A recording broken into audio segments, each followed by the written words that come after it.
أعوذ بالله من الشيطان الرجيم. بسم الله الرحمن الرحيم.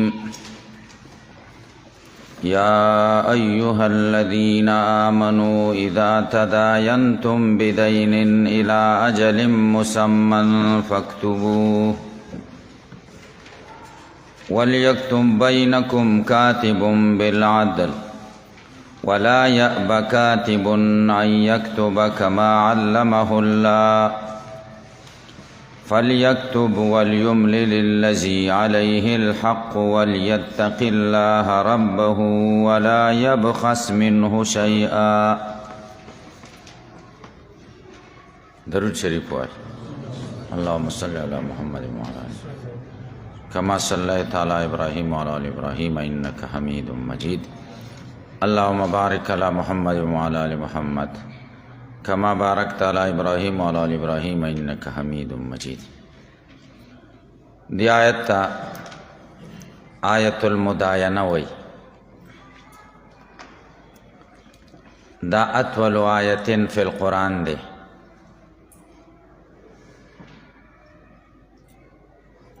دے کی دری مسائل بیانی کی. مسئلہ دا کتابت تا معاملی، مسئلہ دا شہادت تا معاملی،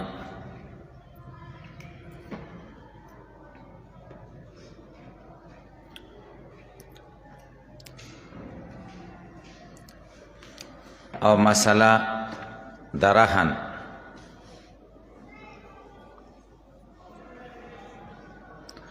امور انتظامیہ پکی بیانی کی. مخ کی سر مناسبت مخ کی آیتونو کی بیان د حرمت د ربا ذکر سے هغه هم یو معامله وا. دی آیت کریمه کی رهن او د سلام معامله ذکر کئی کما چې حلاله معامله ده.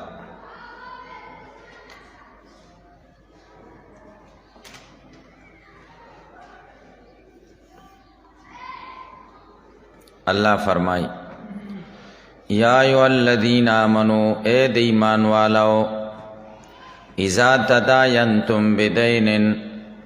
چکلا تاسو معامله کوئ پس معاملی سره د قرضو لکه سلم او رهن. تداینتم معنی بداسی کوئ اذا تعاملتم بدین تاسو سمعامله کوئ د قرض معامله الى اجل مسمى تر نیٹے مقرر پوری فاکتبوه لکی دا. دلتا بتاسو اعتراض وارد شي. اذا تداینتم تداین دی توی مداینه چې معامله د قرض وشي نو بیا وروسته بدینین ذکر کولو ته څه ضرورت؟ جواب دار بدینین ذکر که فاکتبوه کی دا ضمیر ورته راجی شي. که دینین نوے ذکر سے نبیا بفکتب الدین وے اذا تداینتم الى اجل مسمى فاکتب الدین. نو اختصارم راغی و مقصودم پورش. فاکتبوه کی دا امر دا ندب دا پارا دے، استحباب دا پارا دا مستحب دا. سفر زا واجب ندا چی معاملہ کوئی نو لکل مستحب دی. وَلْيَكْتُبْ بَيْنَكُمْ كَاتِبٌ بِالْعَدْلِ لکل دیو کی ستاسو پا مینس کی لکن کے بالعدل پا انصاف سرا. بالعدل دا مانا زیادت او نقصان دے پکی نکی کاتب دا زاننا چه توائی دا اولی که دا پلان کے پا ما 15,000 روپای دی او آغا دا سی اولی کی چه پلان کے وی چه دا پلان کے پا ما 10,000 روپای دی. دا زیادت نقصان دار چی 5 پزے 3 اولی کی یا 4 اولی کی. ولا یأب کاتب ان یکتبا انکار دینا کئی لکن کے دینا چی لکلو کی کما علمہ اللہ لکا سنگا چی خودنا کردی دا دتا اللہ. اللہ تعالیٰ پا دا انعام کردی لکلی ورز دا کردی دی دے دیم خلکو سر احسان کئی انکار دینا کئی. فلیکتب دے دی لکلو کی دا خو فلیکتب ادب د کاتب شده د انکار نه کوي چې پچا حق دی د هغه څه ادب دی ولیملل الذی علیه الحق بیان دیو کی هغه سړی چې په هغه حق دی علیه الحق د علیه متعلق دی تر وجبه پورې نو الحق به فاعل د وجبه شي ولیملل الذی وجب علیه الحق بیان دیو کی هغه سړی چې واجب دی په د باندې حق په د حق واجب دی هغه د بیان وکي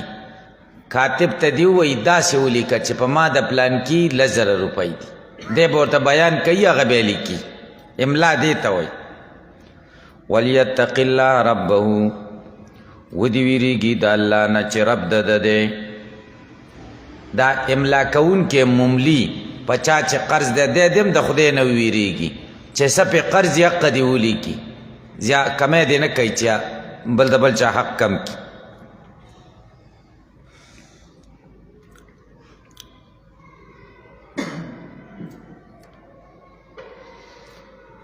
ولا یبخس ندی کمی منہو د دې دین ناشی آسشے منہو ضمیر ستراجے دے یا دین تراجے دے یا الحق الذی وجبت راجے دے چه کم دا علیہ الحق نا معلومی کی ولا یبخس ندی کمی دا مملی منہو د دې حق واجب ناشی آئیت شے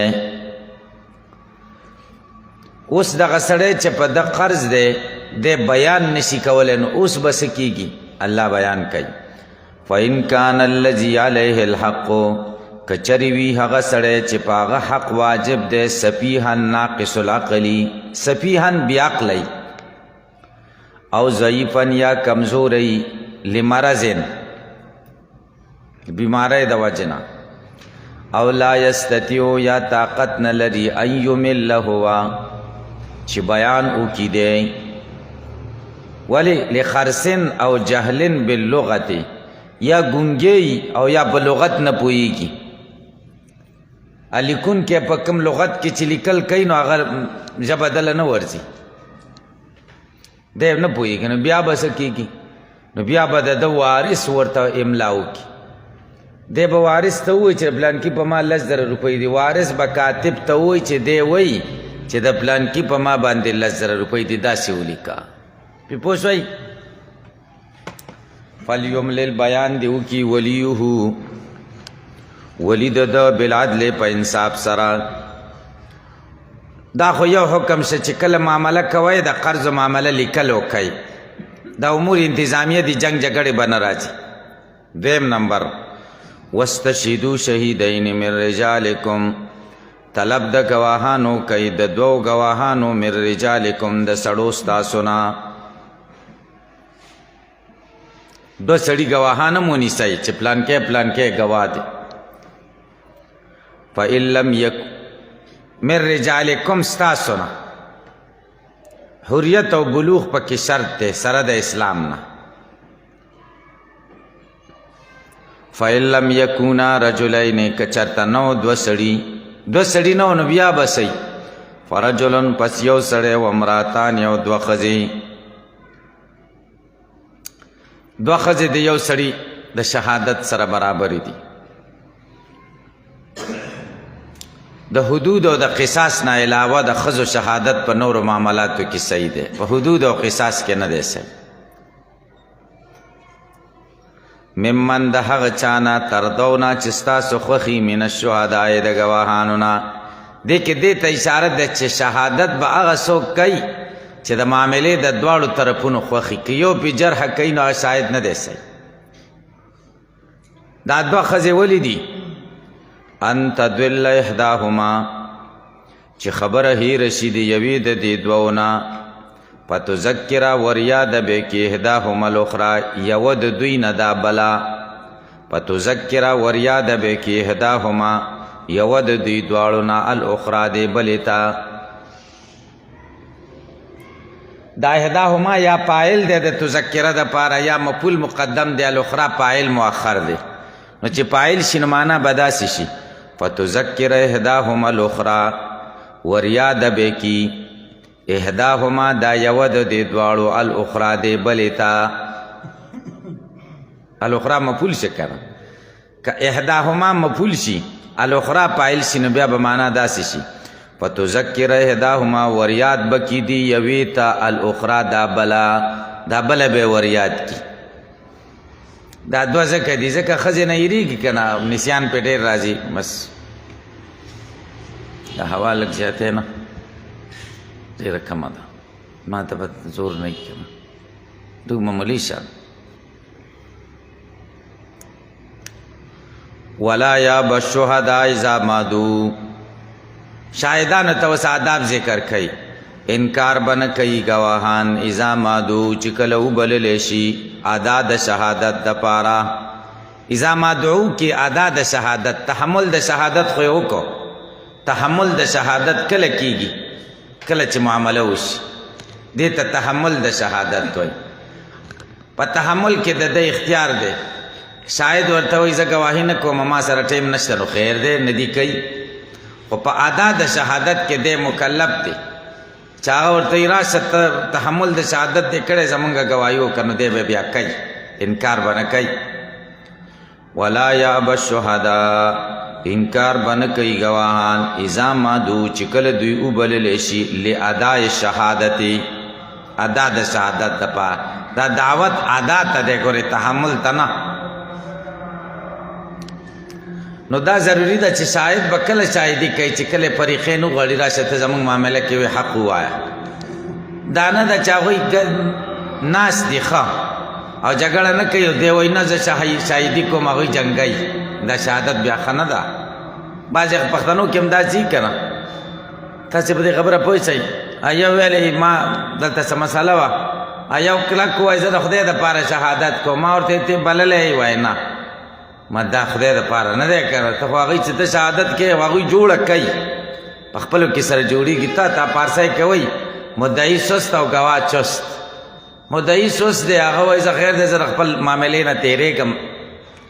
او زه چې کوم دی جوړه کوم او شاید وایي نه زه حق وایم او داسې ده نه حق به بیا نه وایي تا ته د حق ویلو چا ویلي چې ته حق ووایې بلکل یې مه وایه ته بیا کله حق وایې ځا مادعو چې کله دوی وبللی شي ولا تسأموا ان تکتبوا صغیرا او کبیرا ولا تسأموا ان تکتبوه صغیرا او کبیرا معمولی مګنئ دا چې تاسو ولیکئ وړه خبره او یا لویه خبره یا دویمه معنا ولا تسأموا ستړي دي نه کي تاسو یا ستړي کېږئ ما اے معامله دارانو ان تکتبوه چې ولیکئ دا قرض یا حق هو ضمیر حق یا دین ته راجع دی صغیرن چې وړوکې خبره یو کبیره یا لویا الی جله نیټې د هغې پورې ذالکم دا لیکل او شهادت اقسط عند الله پورا انصاف دی عند الله د الله په نس و اقومو ډېر مدد کوونکی دی للشهادت د پاره د ادا د شهادت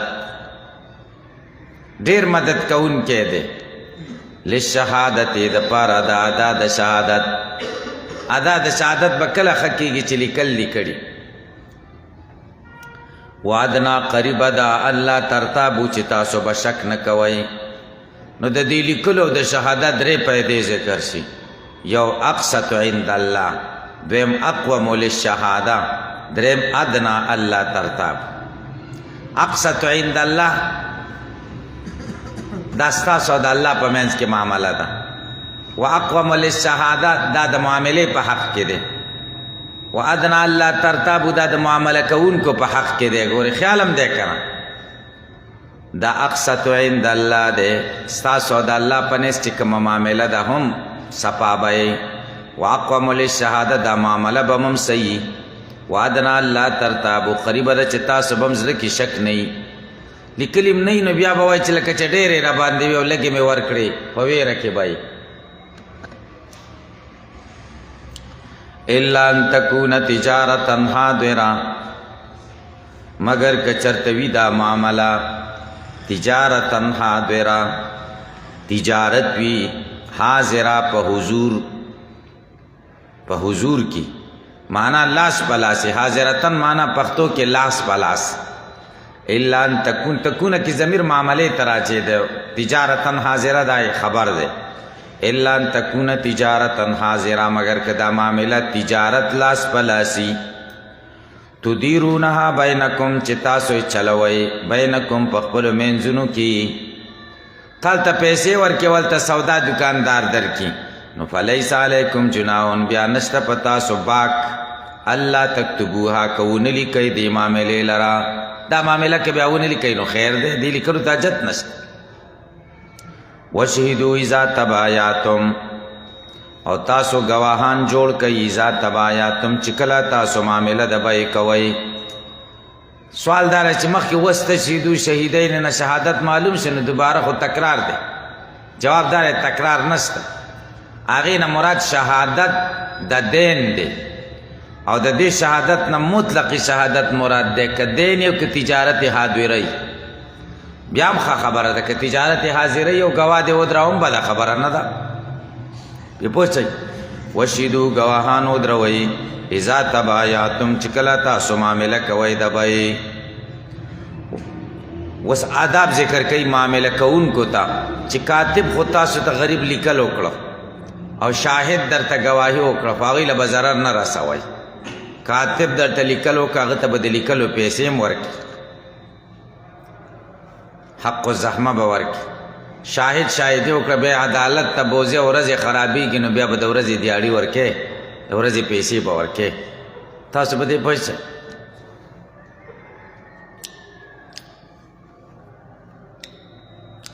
ولا یضار کاتب ولا شہید، ضرر بن رسول کیگی کاتب تا و نہ گواتا. گواہ و کاتب تا بضرر نہ رسوائی.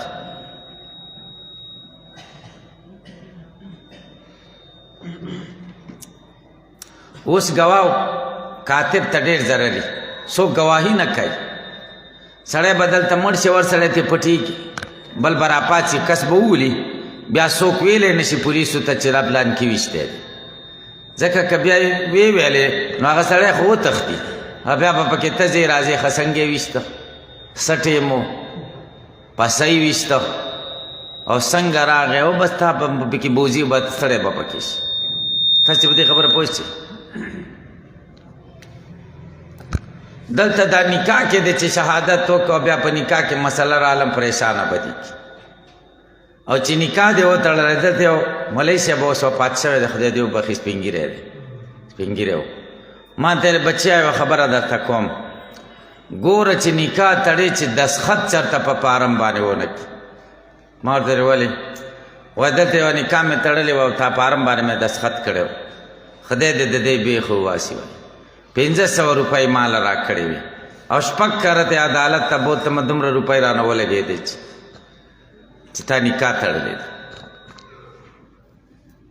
نکاح خوان راولی او دا چل دی، بس دومره به دې په عذاب کی. بالکل وای دا چلونه. ګورې قرآن حکم دا دی ولا یضار کاتب ولا شهید، او ضرر به نه رسول کېږي کاتب ته او نه ګواه ته. وَإِن تَفْعَلُوا فَإِنَّهُ فُسُوقٌ بِكُمْ، که تاسو دا کار وکړو، کم کار مفعول حذف دی. وَإِن تَفْعَلُوا الضِّرَارَ، که تاسو د ضرر کار وکړو کاتب او شهید ته، فَإِنَّهُ دا کار فُسُوقٌ بِكُمْ، خروج دی د خدای د طاعت نه په کوم په تاسو. واتقوا الله، د خدای نه ویریږئ. د دې معاملاتو د ټولو د تصحیح عمومي خبره کوي. واتقوا الله، د خدای نه ویریږئ په ټولو معاملاتو کې. ويعلمكم الله، خودنه کوي تاسو ته الله تعالی مصالحکم، مفعول حذف دی. ويعلمكم الله مصالحکم والله بكل شيء عليم، الله تعالی په هر چیز باندې پوهه دی. وإن كنتم على سفر،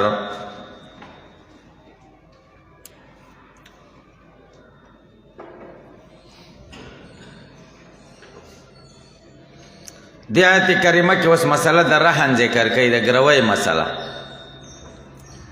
که تاسو په سفر کې یو کاتب هم نه او یوه معامله دې وکړه نو بیا به څه کوې، سړي په تا قرض نو به ته شی دغه کې ورکه، ګروۍ کې څه شی ورکه، رهن به دا ور در سره واخله چې پیسې مې کله درکړې نو بیا به دا چیز راکړي. موټر سایکل ورکا سایکل ورکا دا در سره کا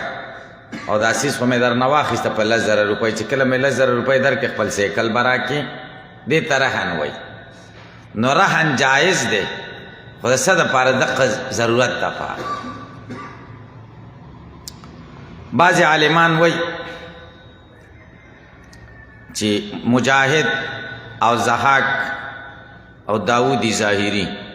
هغې رایه دا ده چې رهن په سفر کې کیږي په حضر کې رهن جایز نه دی ولې وان کنتم علی سفرن قید ورسره دی خو صحیح خبره دا ده چې رهن د سفر پورې خاص نه دی په حضر کې هم جایز دی تاسو پې پوه شئ بخاری شریف او مسلم دواړو کې صحیحینو کې حدیث دی د عایشې رضی الله تعالی عنها چې نبی علیہ السلام وفات شو او زغره ګرو وا د یو یهودي سره په 13 پیمانو اوربشو ډیره معلومه شوه چې نبی کریم صلی الله علیه وسلم دا رهن په کوم ځای کې کړی و حضر کې کړی و حضر کې جایز دی ان کنتم علی سفر دا قید اتفاقي دی اعتراضي نه دی ها اوس دا رهن خلکو کاروبار جوړ کړی دی کاروبار نو دا جایزه نه ده کور ورکی چاته 15 لک روپۍ ته واخ وای دا کور مې تاله په کرایي درک ا کور د 100,000 روپو کرایي لایق او دې ته 15 لک روپۍ واخلي او دته په 1000 روپۍ ورکی وای 1000 روپۍ راکوا دا نه ده جایز ولی ځکه د کرایدار دا 19,000 روپۍ به وګټلې که نه دا یې په څه کې وګټلې دا د 15 لکو د برکته چې هغه سره 15 لکه ایښي نو دا رهن پیسې خو قرض دي او کل قرض جر نفعا فهو الربا کنه نو دا جایزه نه ده البته که داسې وکړي چې دا 15 لکه روپۍ مې درکړې تا ته صحیح شوه او د دې 1000 روپۍ کرۍ شو او دا 1000 روپۍ به چې کم دی د 15 لکو نه کټ کېږي نو بیا صحیح ده نو بیا به داسې و چې دا 15 لکه روپۍ پیشکي کرۍ ورکړې پیشکي نو بیا به پیشکي کرۍ شي قرض به نه شي چې هغې نه کټ کېږي پیشکي شوه که نو د څه وخت تېر کوه بیا ته نو چې ما بقیه روپۍ به واپس ورکړي کرایدار چېته دلته اوس د ګروۍ نه خلکو مطلب دا چې تجارت جوړ کړی او دا ګروي خو د ضرورت دپاره ده تا معامله وکړه پیسې در سره نشته نو سیز ورکړه چې پیسې دې ورکړه خپل سیز به درکړي کتاب الرهن داسې ویلی که نه وان کنتم علی سفرن کچری ای تاسو په سفر کې ولم تجدو کاتبا تاسو بیا نه متکاتب فرحان مقبوضا نو لازم دی په تاسو ریحان مقبوضا مرهونه چې قبض کړلی شوي بی مرهونه ریحان په معنا د مرهونې سره مرهونه بی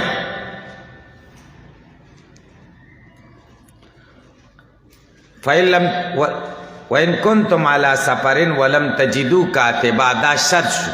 فرحان مقبوضه دا موصوف او صفت جزا شو نو اعتراض دی چې جزا خو شرط پکاري او دا خو جزا خو جمله پکاري او دا خو مفرد دی نو جواب دار چې دا جمله ده وإن كنتم على سفر ولم تجدوا كاتبا فعليكم رهان مقبوضه نو علیکم بخبر مقدم شي رهان مقبوضه رهان په معنا د مرهون سره دا ریحان جمع د رهن ده په اصل کې مصدر دی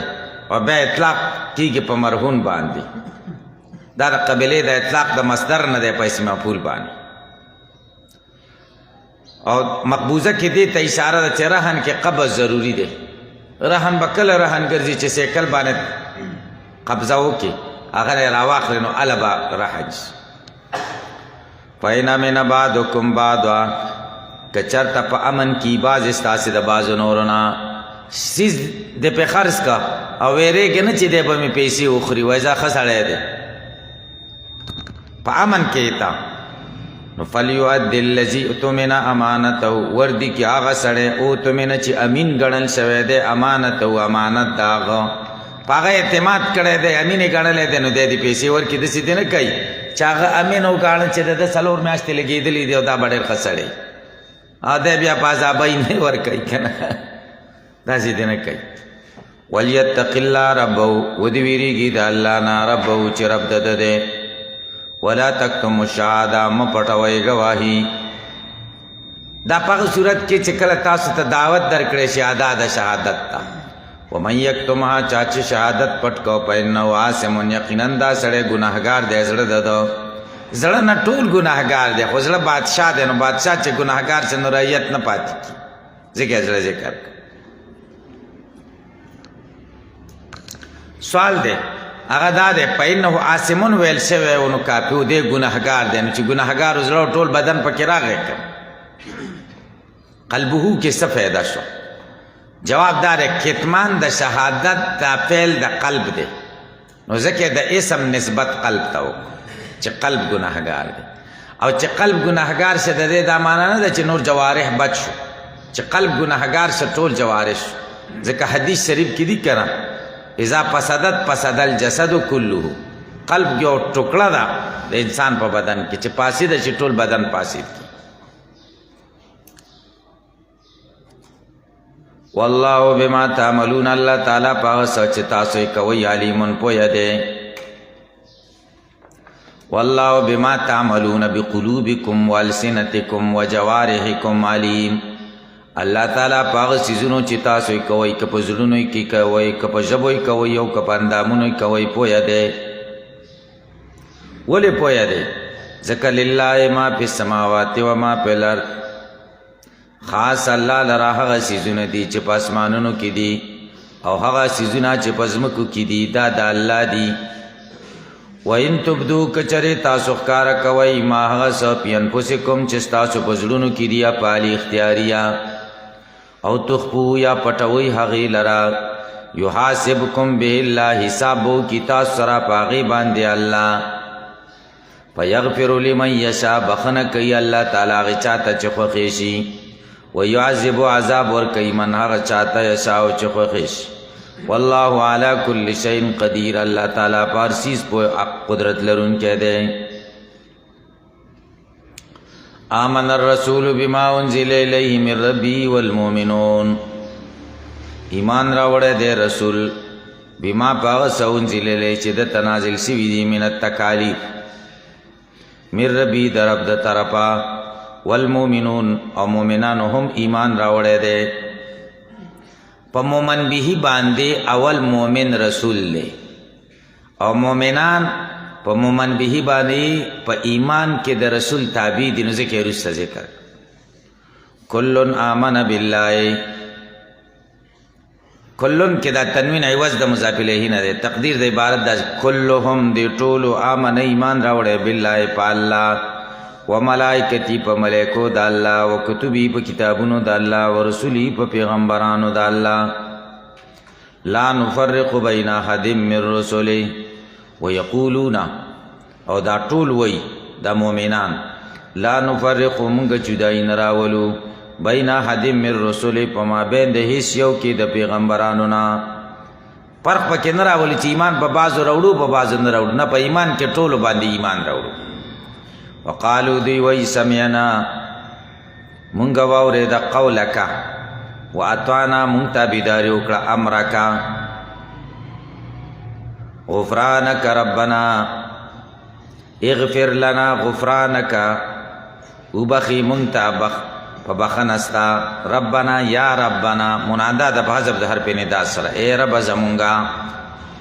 و الیک المصیر او تا ته درتلل دي اے مصیرنا بعد الموت. لا یکلف الله نفسا الا وسعها. اوس مخکې آیت کې تیر شو ان تبدوا ما فی انفسکم او تخفوه یحاسبکم به الله. کب خبره پټوي او ښکارا کوي خدای بدر سره حساب کوي. نو زړه د کیفیت او حساب بم کیږي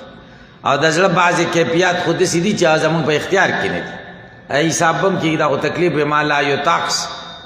الله تعالی دې آیت کې وایي نه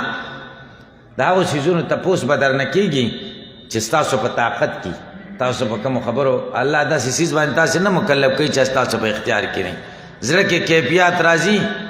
غیر اختیاری پاغي مؤاخذه نست. لا یکلف الله نه مکلف کوي الله تعالی نفسا هیڅ یو نفس الا وسعها مگر په اندازې د طاقت داغه الا وسع الا طاقتها لها ما کسبت لها د دې نفس د پاره ما کسبت پیدا د هغه صدا چې د سکړي من الطاعات وعليها په دې نفس باندې مکتسبت ضرر د هغه صدا اکتسبت چې دې نفس کړي من المعاصي ګناو کی د ګناه نقصان پد ده او د فائدې کارو کې د ثواب نو د ثواب فائدم د دې نفس لها ما کسبت لها خبر مقدم ده ما کسبت د مبتدا مؤخره ده علیها خبر مقدم ده مکتسبت مبتدا مؤخره ده او مضافونه پکې حذف دي لها جزاء ما کسبت وعليها جزاء مکتسبت او لام د نه په د پاره ده نو طاعت مراد دي اعلی د ضرر د پاره ده نو معاصی مراد دي دلته پتا سے اعتراض وارد ها اعتراض دا ده چې د طاعت سره کسبت ذکر کا کسبت او د معاصی سره اکتسبت ذکر کا کدا سی ویل شي لها ما کسبت وعليها ما کسبت هم خبره ټیک راتله کنه الته اکتساب ذکر کول ته کسب ذکر کدا ولی جواب دار چې اکتساب کی حروف زیات او د زیادت د مبانی دلالت کوي بزیادت د معانی هر کله چې طاعت داسې دي چې هغه بے تکلیف کیږي ځکه د انسان فطرت د طاعت سره جوړ دی نو هغې سره داسې لفظ ذکر کړه چې لږ حروف دي پکې کسبت او اکتساب کې خو تکلف وي معاصیو کې هم تکلف وي معاصي چې کې نو تکلف سره به یې کوي ځکه ستا فطرت نه خلاف دي ګناهونه فطرت نه خلاف دي خدای چې انساني فطرت څنګه پیدا کړي نو هغې کې تکلف دی نو داسې لفظ استعمال کې چاہیے کې معنی او تکلف زیات دی چې اکتسابت دی اکتساب ربنا لا تؤاخذنا ان نسینا واخطانا یقولون دوی وی دا ربنا لا تؤاخذنا مقوله ده د قول محذوفه قول پکې پټ دی یقولون دوی وی ربنا ای رب زمونږه لا تؤاخذنا مونږ منیسا ان نسینا کچته هیر شي مونږ امرک و نهیک مفعول حذف ده ان نسینا امرک و نهیک کومږ هیر کو امرستا او نهستا او اخطانا یا مونږ خطا شو بالتباس المامور بالمنهی مامور مونږ نه په منهی کې ګډ شي په دې کې خطا شي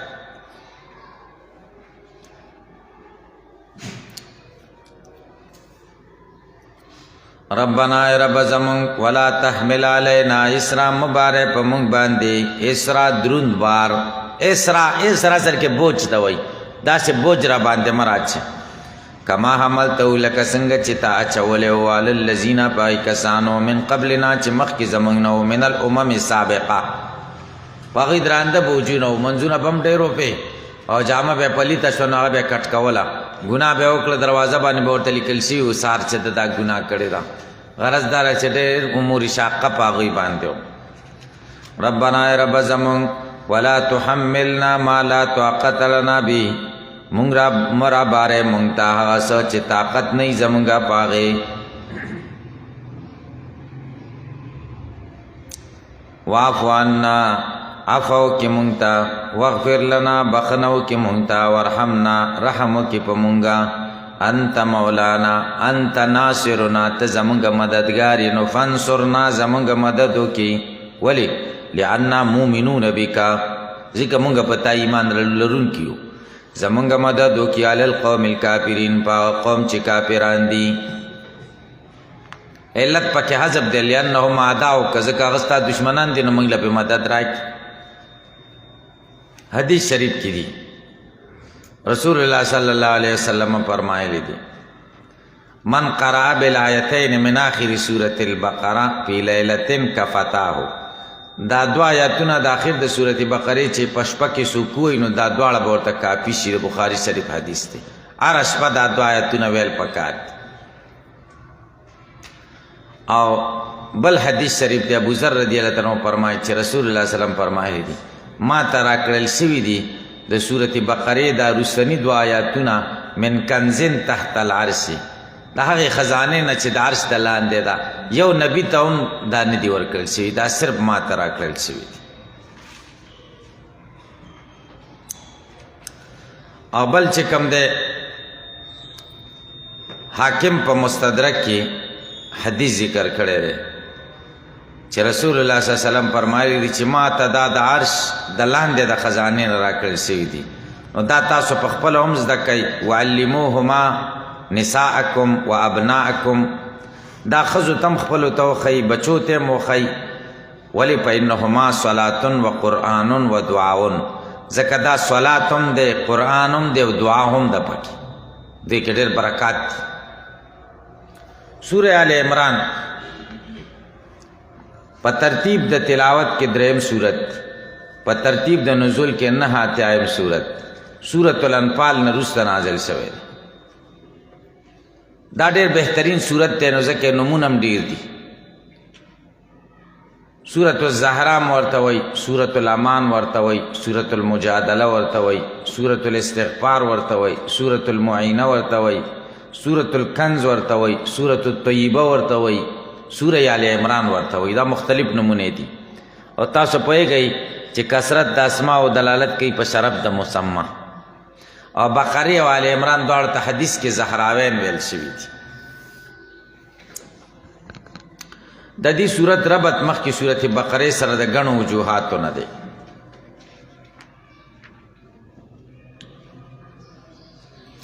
اول ربط دا دی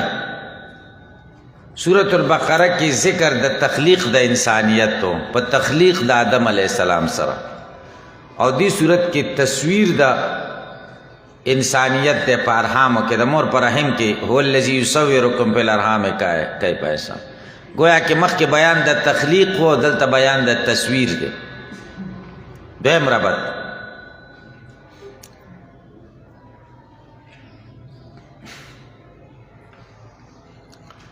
سورہ بقرہ کې قصه د آدم علیه السلام چا د خاورې نه پیدا شوی بلا ابن و من بغیر د پلار او مور نه او دې صورت د هغې نظیر ذکر کوي په خلق من غیر ابن چې هغه عیسی علیه السلام دی بغیر د پلار نه پیدا شي گویا کې مخکې د صورت کې د آدم علیه السلام واقع وه هغه بلا ابن و من پیدا شوی دې کې د عیسی علیه السلام د تخلیق بیان دی کم چې بلا ابن پیدا شوی نو دواړو په منځ کې مناسبت واضح دریم ربط دا ده چې خاتمه د دې صورت مناسبه ده د فاتحې د هغه صورت سره سورۃ بقره په ابتدا کې د متقینو ذکر او اولئک علی هدی من ربهم و اولئک هم المفلحون دا غوی د فلاح ذکر او دې صورت په آخره کې واتقوا الله لعلکم تفلحون گویا کې د بقره په ابتدا کې د فلاح ذکر او د دې په انتها کې د فلاح ذکر سلورم سورۃ بقره کې دعا و ربنا وبعث فیهم رسولا منهم ابراهیم علیه السلام دعا کړو خدای دې مکه کې پیغمبر راولېږي د دوی د جنس او دې صورت کې اجابت د دعا ده لقد من الله علی المؤمنین اذ بعث فیهم رسولا من انفسهم الله تعالی په دې خلکو احسان وکړ دوی کې پیغمبر د دوی د جنس نه راولې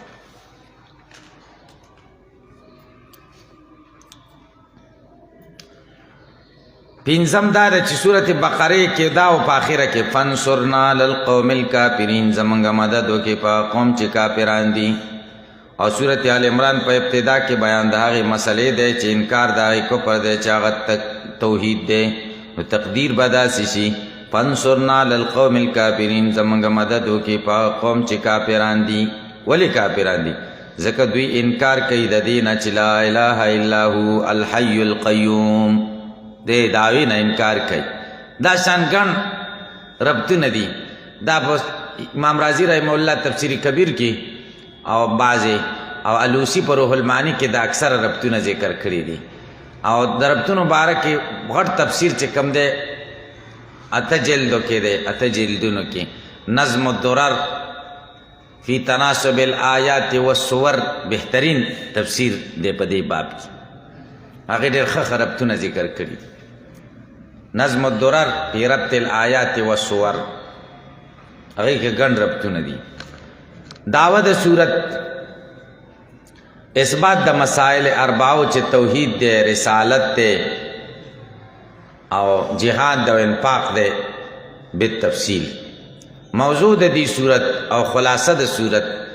اصلاح د نصاراو بالذات و اصلاح الیهود بالتبع کما کان فی البقرة علی عکس ذالک. بقره کې د دې عکس، بقره کې اصلاح د یهودو بالاصاله و بالذات او اصلاح د نصارا و بالتبع و، او دی صورت کې اصلاح د نصارا و بالذات او اصلاح د یهودو بالتبع ده.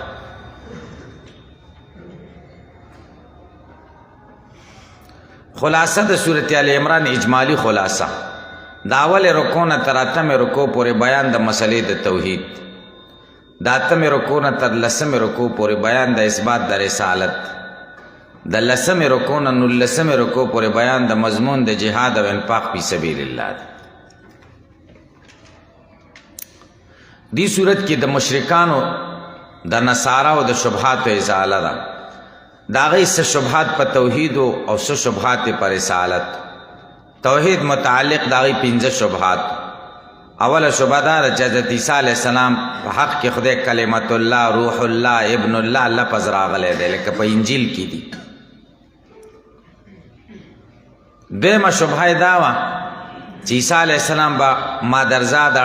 ړانده او برګیان جوړول، مړي به ژوندي کول، نو معلومه شوه چې دی معبود دی، د عبادت مستحق. درېم اعتراض دا و چې موږ ته عیسی علیه السلام ویلي چې زما نه وروسته زما عبادت کوئ. څلورم اعتراض د دوی دا و چې بیبي مریم سره به بې موسمه میوې پرتې وي، نو دې نه معلومه شوه چې دا د عبادت مستحقه وه.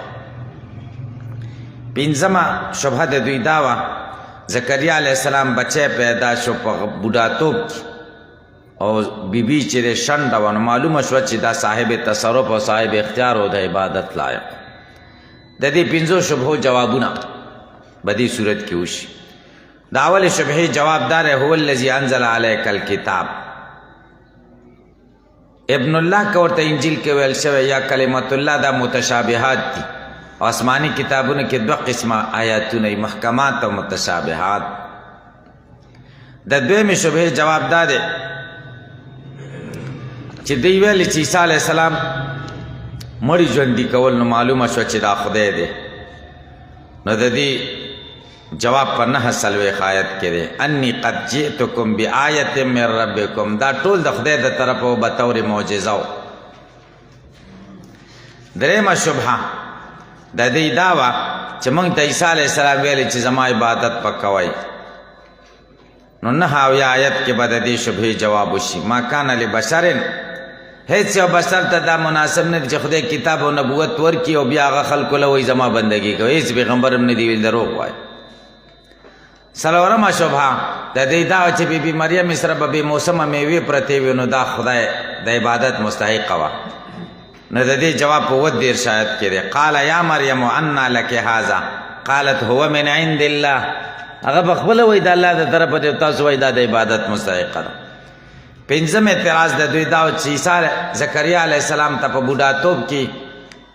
او د ښځې د بوډایتوب په وخت کې بچی ورکړو، نو دې نه معلومه شوه چې صاحب تصرف او اختیار و د عبادت لایق. نو د دې جواب 38 آیت کې دی هنالک دعا زکریا ربو. زکریا دا بچی د چا نه غوښتی و؟ الله نه غوښتی و. معلومه شوه زکریا معبود نه دی، محتاج الی المعبود دی. همدارنګې په رسالت باندې د دوی یو څو شبهات. اوله شبهه دا ده چې الله تعالی د اوښانو غوښې په پیغمبرانو حرامې کړې وي او ته یې خورې، نو ته څنګه پیغمبر یې؟ 93 آیت کې جواب دی کل طعام کان حلا لبني اسرائیل. دویم اعتراض دا و چې بیت المقدس د پیغمبرانو قبله و او تا کعبې ته واړوله، نو جواب په 96 آیت کې دی ان اول بیت وضع للناس للذي ببکه مبارکا وهدى للعالمین. نه، اوله قبله د ابراهیم علیه السلام کعبه وه. درېم اعتراض کته چرته په حق وی د رښتیا پیغمبرانو په احد کې د شکست وړي وخوړو، نو جواب په 119 آیت کې وایز غدوت من اهلک تبوئ المؤمنین مقاعد للقتال. خلاصه د جواب دا د امتحانات دی، خدای امتحان راوستون پیغمبر باندې امتحان راتل خو سبب بعید خبره نه ده کړه. الله بیان کوي دا 3 آیات آیاتونه د ابتدا کې چې کوم دي حافظ ابن کثیر رحمه الله وایي دا د وفد نجران باره کې نازل شوي دي. د هجرت په 9 کال باندې د نصاراو د نجران وفد راغلی و نبی علیه السلام ته د هغه سره څه خبرې اترې شوي د عیسی علیه السلام باره کې نو خدای د آیتونه را نازل کړو بسم الله الرحمن الرحیم خاص په مدد د نوم د الله رحمان رحیم زه شروع کوم الف لام میم الله خپویږي په معنا د دې الله لا اله الا هو الله نشته بل معبود موجود الا هو مگر دا یو الله دی الله مبتدا د لا اله الا هو خبر دی نو دا قضیه شوه نو دا دعوه شوه د دعوی خلاصه داره چې الله نه بغیر بل معبود نشته بس زمونږ دعوه دا ده صرف او صرف الله معبود دی الله الله لا اله نشته بل معبود موجود الا هو مگر دا یو الله دی اوس په دې دلایل عقلی دلائل نقلی دلائل وحی دلائل پہ پیش کئی اول عقلی دلیلنا الحی القیوم زکبل معبود نشتا چی دا اللہ حی دے مرگ پہ نرازی نو سوال دار چی عیسیٰ علیہ السلام ہم حی دے جواب میں دا کرے ہو کنا چی حی پہ صفت دا خدے کی راسی چاہتا ہوئی اللذی لا یموت چی مرگ پہ نرازی اور پہ عیسیٰ علیہ السلام کو مرگ رازی عیسیٰ علیہ السلام مرگ رازی کہ پہ میں نرازی رسته براشي عیسی علیہ السلام کنه درې دېرش کلنی کې عیسی علیہ السلام اسمان له ختلی قیامت چې نږدې شي نو راکوز بشي امام مهدي به را پیدا شوی امام مهدي د امت محمدي یو سړی دی نوم محمد دی د پلار نوم عبدالله دی د مور نوم آمینه ده سید خاندان سره تعلق دی حدیثو کې داسي مکې مکرمه کې به خلک ډېر مصیبتونو کې ګیري خلق برا جمعی حج مراسم بای او دی با ٹنگ راونی سی چی تا زمانگا مشر سا دی بای نکوم دا مشری دا ورکا کدا لانجا دا خلق بے مجبور کی دا نخبا دای چی جبا که بے لگ لکنتی بس خلق بے مجبور کی دتر با بیتو کی زیده زمانگا مشر سا دی با جہاد شروع کی جنگ با دا دیر ملکون با دا کافران نوونی سی او دمشق تا با ورسی دمشق کے با دی لخکر تیاری جامع دمشق بانے با عیسیٰ علیہ السلام برانا را کش راروان بای برانا شرقی منارده دا جامع دمشق پاغی برا کش ملیکو بانے بیلا سی خی دا ویخت بیدا سی چی اوبا بتی را سسی کی ساس کی لکه تازه چی سڑی لمبولی نو امام مہدی با آوازو که آلا زر پوڑای راوڑای چی دی مناری تی دغو کو پوڑای بورتا کی دی لانده برا کش عیسیٰ علیہ السلام عیسیٰ علیہ السلام دے وقت کے با اسپہان کے دا ایران کم اسپہان چے دے دینا با دجال راوتے دجال منشا با دا دے جینے اور دجال با دنیا پا مخاخیستی طول دنیا بے گئی رکھڑی ارزیل بزی بس صرف مدینہ منورہ اور مکہ مکرمہ با دتنا محفوظ ہے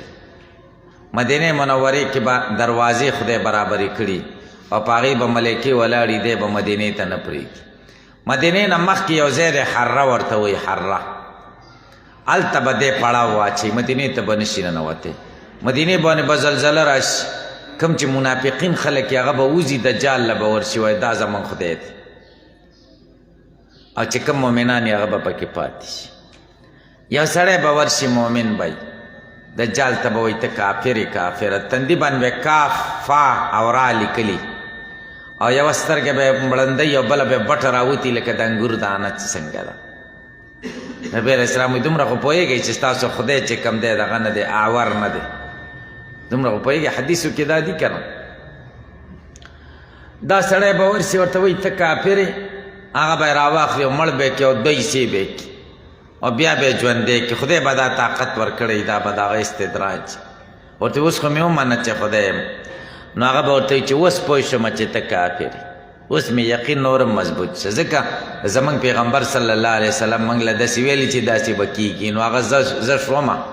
زمونږ د پیغمبر پیشنګویي صحیح شوه که نه نو اوس پوه شم چې ته د رښتیا اوس مې یقین راغی چې د رښتیا و کافر بعدا به په دې ځای کېږي او بس ملګري به ورسره یو ځای کېږي او دنیا به یې په مخ اخیستي عیسی علیه السلام به ده لپاره رالېږل شوی چې دجال ختم کړي دجال چې پوه شي چې عیسی علیه السلام راکوز شوی دی نو داسې به ویلې کېږي لکه د مالګې چم چې په اوبو کې څنګه ویلې کېږي زور به ختمېږي پیغمبر زور ته څوک ټینګېدی شي دی به راوتښتي او را به شي لط ته به راشي. اسرائیلو چې اوس کوم ځای دی د اسرائیلو یهودیانو قبضه ده پې. اسرائیلو هلته په لط کې اوس ایرپورټ جوړ کړی دی د جهازونو. په دې لط مقام کې به بس عیسی علیه السلام ورپسي او دجال به ګیر کې او ایسته به ختم شي. دجال به ختم شي، دنیا به سمه شي،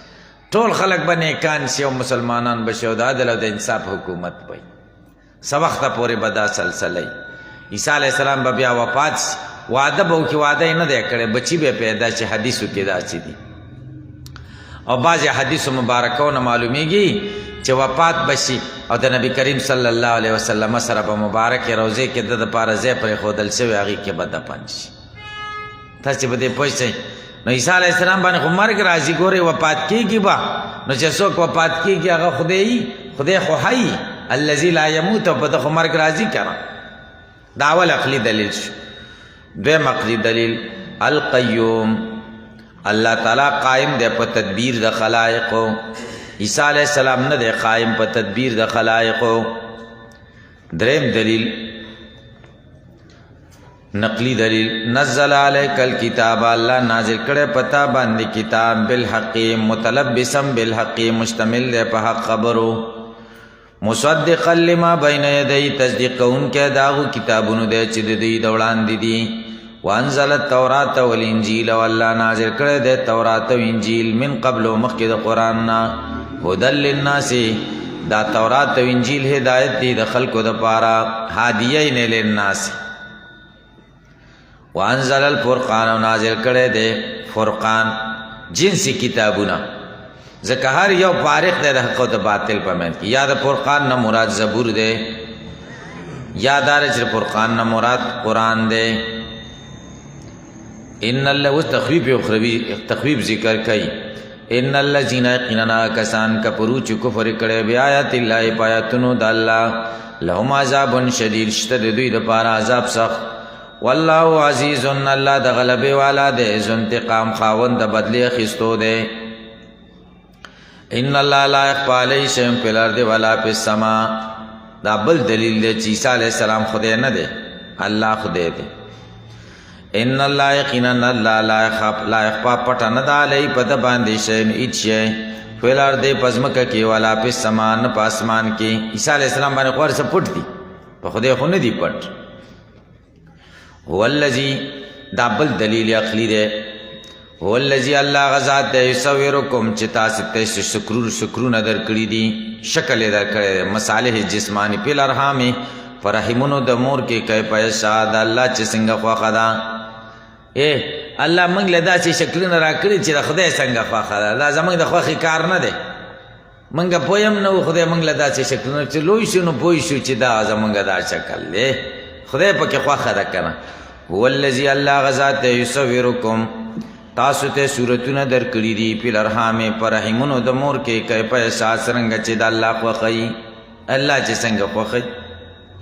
څوک تور دی او څوک سپین دی او څوک زیړ دی او څوک یو رنګ دی او څوک بل رنګ دی، څوک غټ دی او څوک واړ دی. د یو مور زامن به او څوک به یو شان څوک به بل شان. تاسو کتلی دي که نه؟ یو شان نه وي، بلکل هو به هو نه یو شان. لا اله دا ثمره د دلایلو ذکر کوي. لا اله نشته بل معبود موجود الا هو، مگر یو الله دی. العزیز، د غلبې والا دی، الحکیم، د حکمتونو والا دی. اوس به تاسو اعتراض وارد شي، دا تکرار راغی. مخکې دعوه کې ذکر که چې الله لا اله الا هو، نو اوس یې ولې ذکر که دوباره؟ جواب دار چې اول ذکر شو د پاره د دعوې، او ذکر شو ثمره د دلایلو په طور نتیجه. نو دې دواړو کې فرق دی که نه؟ تکرار رانه. دویم دار چې مخکې دې دوه صفتونه به طور دلیل ذکر شوي، اوس دوه صفتونه ذکر شو به طور نتیجه. العزیزو، غلبې والا دی، تاسو رانیولی شي. الحکیم، حکیم دی، حکمتون والا دی په تاخیر د عذاب سره. اوس جواب د شبهاتو دی. اوله شبهه دا وه چې عیسی علیه السلام ته ابن الله ویل شوی، کلمت الله ورته ویل شوی، روح الله ورته ویل شوی، نو معلومه شو چې د خدای جز دی. الله وایي نه، دا متشابهات. هو الذی، الله غذات دی، انزل علیک الکتاب، چې نازل کړی دی پتا، نازل کړی دی پتا باندې کتاب، منه بعض د دین آیات محکماتون آیاتون دی محکم چې دای په معنا باندې هر سړی پوهیږي هن ام الکتاب یا اصل کتاب دی و اخر نور آیاتون دی متشابهات چا متشابهات دی هر سړی په معنا نه پوهیږي تاسو باندې به اعتراض وارد شي چې بل ځای کې ټول قرآن ته محکم ویل شوی دی سوره هود اول نمبر آیات کتاب احکمت آیاتو ټول آیاتونه محکم دي او یو بل ځای کې ټول کتاب متشابه ګرځول شوی دی ټول کتاب متشابه ګرځول شوی سوره زمر درې شاید الله نزل احسن الحدیث کتابا متشابها ټول کتاب متشابه دی او دلته وی بعض متشابه جواب دا دی الته چې ټول محکم ګرځول شوی معنا دا ده چې مضبوط دی څوک مقابله نشي ګرځولی ټول چې متشابه ګرځول شوی معنا دا ده چې یو د بل په شان آیاتونه دي مضامین یو د بل سره مشابه دي الته د محکم او د متشابه بیله معنا ده او دلته محکم او متشابه د اصولیینو محکم او متشابه دي محکم چې په فهم هر سړی پوهیږي متشابه دا معنا چې الله نه بغیر به څوک نه پوهیږي تاسو په پوه شئ متشابهات هغه ته وایي چې الله په پوهیږي بل څوک پې نه پوهیږي بس زمونږ رایه دا معنا حقیقي الله پوهیږي او په مراد هم الله پوهیږي البته معنا تاسو په دې نور انوار کې ویلي دي که تاسو خیال المتشابه تشابه دوه قسمه دی وایي یو هغه دی چې په معنا هم څوک نه پوهیږي او مراد باندې هم څوک نه پوهیږي لکه حروف لکه الفاظ مقطعات دیم هغه دی چې په معنا باندې خو سړی پوهیږي خو په مراد یې نه پوهیږي لکه ید الله وجه الله الرحمن علی العرش استوی وغیره معنا باندې خلک پوهیږي که نه خو مراد باندې نه پوهیږي خو معنا کومه معنا باندې خلک پوهیږي معنا لغوي باندې ګورئ معنا حقیقي نه ګورئ معنا حقیقي خدای ته معلومه ده معنا هم حقیقي هم خدای ته معلومه ده او کیف هم مجهول دی معنا هم مجهوله ده او کتابونو بعضو کې چې راغلي دي چې معنا معلومه ده کومه معنا یادوي معنا لغوي معنا لغوي ښه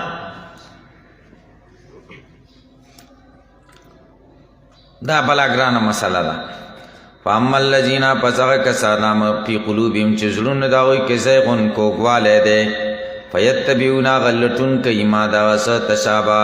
چې متشابه وي منهو د دې کتاب نه متشابهاتو پسې نښتي ابتغاء الفتنة د پاره د لټون د فتنې وابتغاء تاویله او د پاره د لټون د مطلب د هغې وما یعلم تاویله نه پوهېږي په تاویل د دې په مطلب د دې الا الله مگر الله پې پوهېږي بس صرف الله پې پوهېږي او د زایغین چې کوم دي که نه زایغین چې چا زړونو کې کوږوالی دی میل دی د حق نه باطل ته هغې به د متشابهات پکې نښتي دا حلقې چې د حفظ اکثره تاسو که کتلي هغې کې ورته ما لیدلی دي کتاب پښتو کې ورکې واړه لکانې حفظ کوي اسم نه یې ویلي ورته سوال خدای چرته دی جواب خدای په عرش ناست دی خدای ته څه ضرورت دی په دا هغوی خرابوي که نه چې د ماشوم دا ذهن جوړ کي نو بیا به هغه څوک پوهیږي چې د استوا څه معنا ده به وروسته ته پوه کړې ګورئ الله وی وما یعلم نه پوهېږي تاویله په مطلب د هغې الا الله مگر الله والراسخون فی العلم هغه خلک چې مضبوط دي په علم کې یقولون وی آمنا بی موږ ایمان راوړی په الله کل من عند ربنا دا ټولې خبرې زموږ د رب د طرفه دي وما یذکرو نصیحت ناخلي الا اولو الالباب مگر خاوندان د عقلونو دلته اختلاف دی په دې وقف کې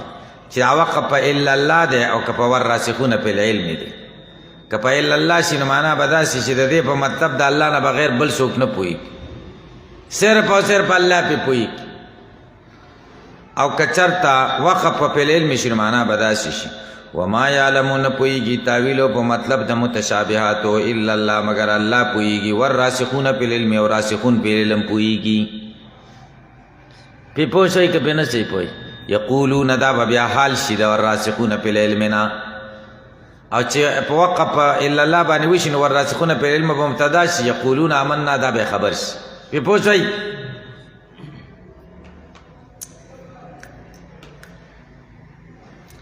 زمونږ د احنافو رایه دا ده چې وقف الا الله دی والراسخون فی العلم دا مبتدا ده او د بعض صحابه او مفسرینو رایه دار چې وقف په لفظ د علم دی. مجاهد د ابن عباس قول نقل کوي چې په تایید د وقف کې په لفظ د علم نه چې ابن عباس وی انا ممن یعلم تاویله، او دا موافق دی لکه حدیث کې راغلی دی چې نبی علیہ السلام ورته دعا کړې ده اللهم فقهه فی الدین وعلمه التاویل، او دا شوافیو غوره کړی دی. شوافیو مختار دار چې وقف په فعل علم دی، او زمونږ مختار دار چې وقف په لفظ الله دی. او دا راسخون په علم وی ربنا، دا مقوله ده د قول محذوفه، یقولون ربنا، اے رب زمونږ، یا ربنا لا تزغ قلوبنا، ما اړی زړونه زمونږه، مکه زړونه زمونږه، بعد از هدیتنا، پس دا غینا چې تا برابر کړیو مونږه سمې لارې ته، وهب لنا من لدنک، راکې مونږ ته ستا د طرفه رحمتا مهرباني. رحمت نه مراد څه شی دی؟ نعمت د توفیق او تثبت. انک یقینا انت الوهاب، ته ورکوونکی. ربنا ای رب زمونږ، انک جامع الناس، ترا جمع کوونکی خلکو لرئ، لیومن هغې ورځې لره لا ریب فیه، نشته شک په هغې کې. ان الله یقینا الله لا یخلف المیعاد، مخالفت نه کوي د وعدو. ان الذین کفروا لن تغنی عنهم اموالهم ولا اولادهم من الله شیئا واولئک هم وقود النار. مخکې آیت کې بیان د زائغین او راسخینو دواړو، د آیت کې بیان د انجام د زائغینو ذکر کوي. زائغین به کم ځای ته ځي؟ الله وی ان الذین یقینا ها کسان کفروا، د آیت مقصد د تخویف اخروی. ان الذین یقینا ها کسان کفروا چې کفر کړی دی، لن تغنی عنهم اموالهم، د پبن کې د دوی نه مالونه د دوی، ولا اولادهم، نه اولادونه د دوی، من الله، من عذاب الله، د الله د عذاب نه شیئا هیڅ شی، شیئا من الاشیاء. واولئک، او دا کسان، هم وقود النار، دوی خشاک د جور دي. کداب آل فرعون، د عذاب دنیوی یو نمونه ذکر کوي. مقصد د آیت د عذاب دنیوی یو نمونه. کداب آل فرعون، دا خبر دی د مبتدا موضوعی دپاره. دا به هم کداب آل فرعون، حال د دوی پشان د حال د قوم د فرعون دی. دا حال ته وی، عادت ته وی. والذین، دا کسانو، من قبلهم چې مخکې د دوی نو، کذبوا بیااتنا، دا وی حال سو، حال داو، کذبوا بیااتنا، دروغ نسبتونه کړي زمونږ آیاتونو ته. فاخذهم الله، پس ونیول دوی الله تعالی بذنوبهم، په سبب د ګناهونو د دوی. والله شدید العقاب، الله سخت عذاب ورکولو والا دی. تخویف دنیوی ذکر کوي. آیت مقصد د تخویف دنیوی. دا بنو قینقاع باره کې نازل شوی. دا داسې چلو چې نبی کریم صلی الله علیه وسلم د مدینه په بازار تیرېده. مدینه په ګرد او نواح کې درې فرقې د یهودیانو اوسېدې. یو ته بنو قریظه ویلې، بل ته بنو نذیر ویلې، بل ته بنو قینقاع ویلې. دا بنو قینقاع په یهودیانو کې مالدار یهودیانو، دوی به دا زرګرۍ کارونه کول، زرګران. نبی علیہ السلام ورته ودرېد، د دعوت یې ورکړ چې ایمان راوړئ که نه د خدای عذاب به در باندې راشي، لکه بدر کې چې څنګه په مشرکانو راغی.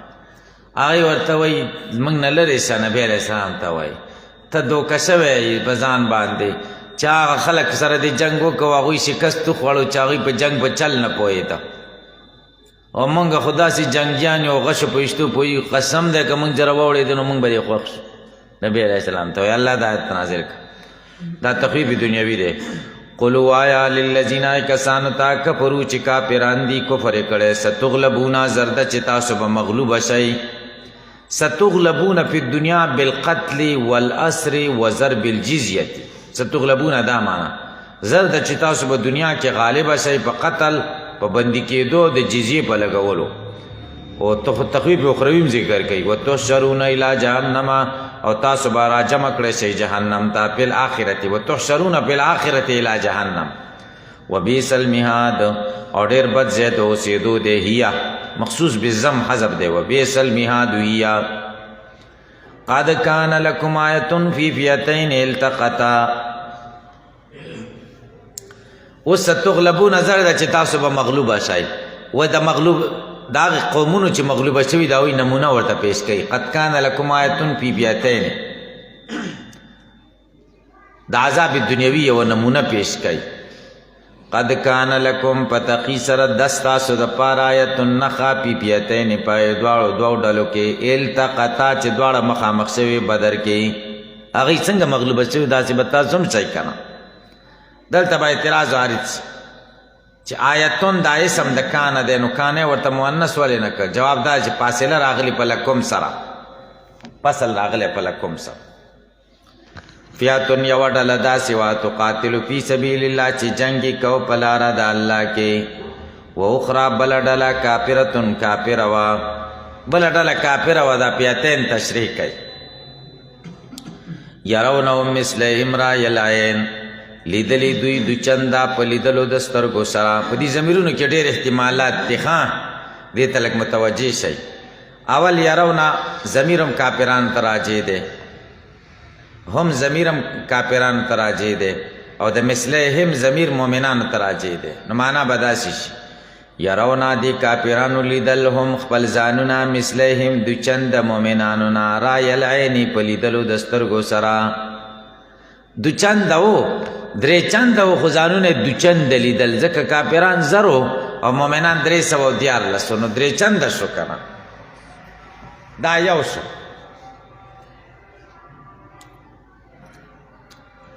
دویم داره چې د یرونه ضمیرم کافرانو ته راجع شي، د هم ضمیرم کافرانو ته راجع شي، د مثلهم ضمیرم کافرانو ته راجع شي. معنا به داسې شي یرونا دی کافرانو لیدل هم خپل ځانونه مثلهم دو چند دوی رأی العین په لیدلو د سترګو سره. زر و خو ځانونه ورته 2000 عمره ښکارېده، او خدای ځکه دا ورکول چې ورشي میدان ته ورشي شاته نشي ورتګ یې ځکه ضروري و چې کافرانو ته خدای پاک سزا ورکوله چې مؤمنانو د لاسه خدای دوی عذاب کې اخته کړي. درېم احتمال دا دی یرونه ضمیر مؤمنانو ته راجع دی، او د هم ضمیر دا کافرانو ته راجع دی، او د مثلهم ضمیرم کافرانو ته راجع دی. معنا به داسې یرونا دی مؤمنانو لیدل هم دا کافران مثلهم دو چند کافرانو نه 2000 ورته ښکارېدل، لکه 2000 چې ایمانونه خو د مؤمنانو مضبوط و چې دې 2000 سره هم جنګ کوو، ځکه مدد زمونږ الله کوي، عبادت نه دی. څلورم احتمال دا دی د یرونه ضمیر چې کوم دی راجع دی مؤمنانو ته، او د هم ضمیر راجع دی چاته مؤمنانو ته، د مثلهم ضمیر مؤمنانو ته راجع دی. معنا به داسې یرونا دی مؤمنانو لیدل هم خپل ځانونه مثلهم دو چند کافرانو نه خپل ځانونه ورته ډېر ښکارېده. الله تعالی فیصله وکړه رأی العین په لیدلو د سترګو سره. والله یؤید، الله مضبوطی بنصری په مدد د من هغه څوک یشاء چې خوښې شي. ان فی ذلک یقینا په دې کار کې لعبرة خامخا عبرت ولأولی الابصار خاوندانو د عقلونو ته. زین للناس حب الشهوات، نو مؤمنان څومره یو وړه ډله وه فیاتون 314 کسان،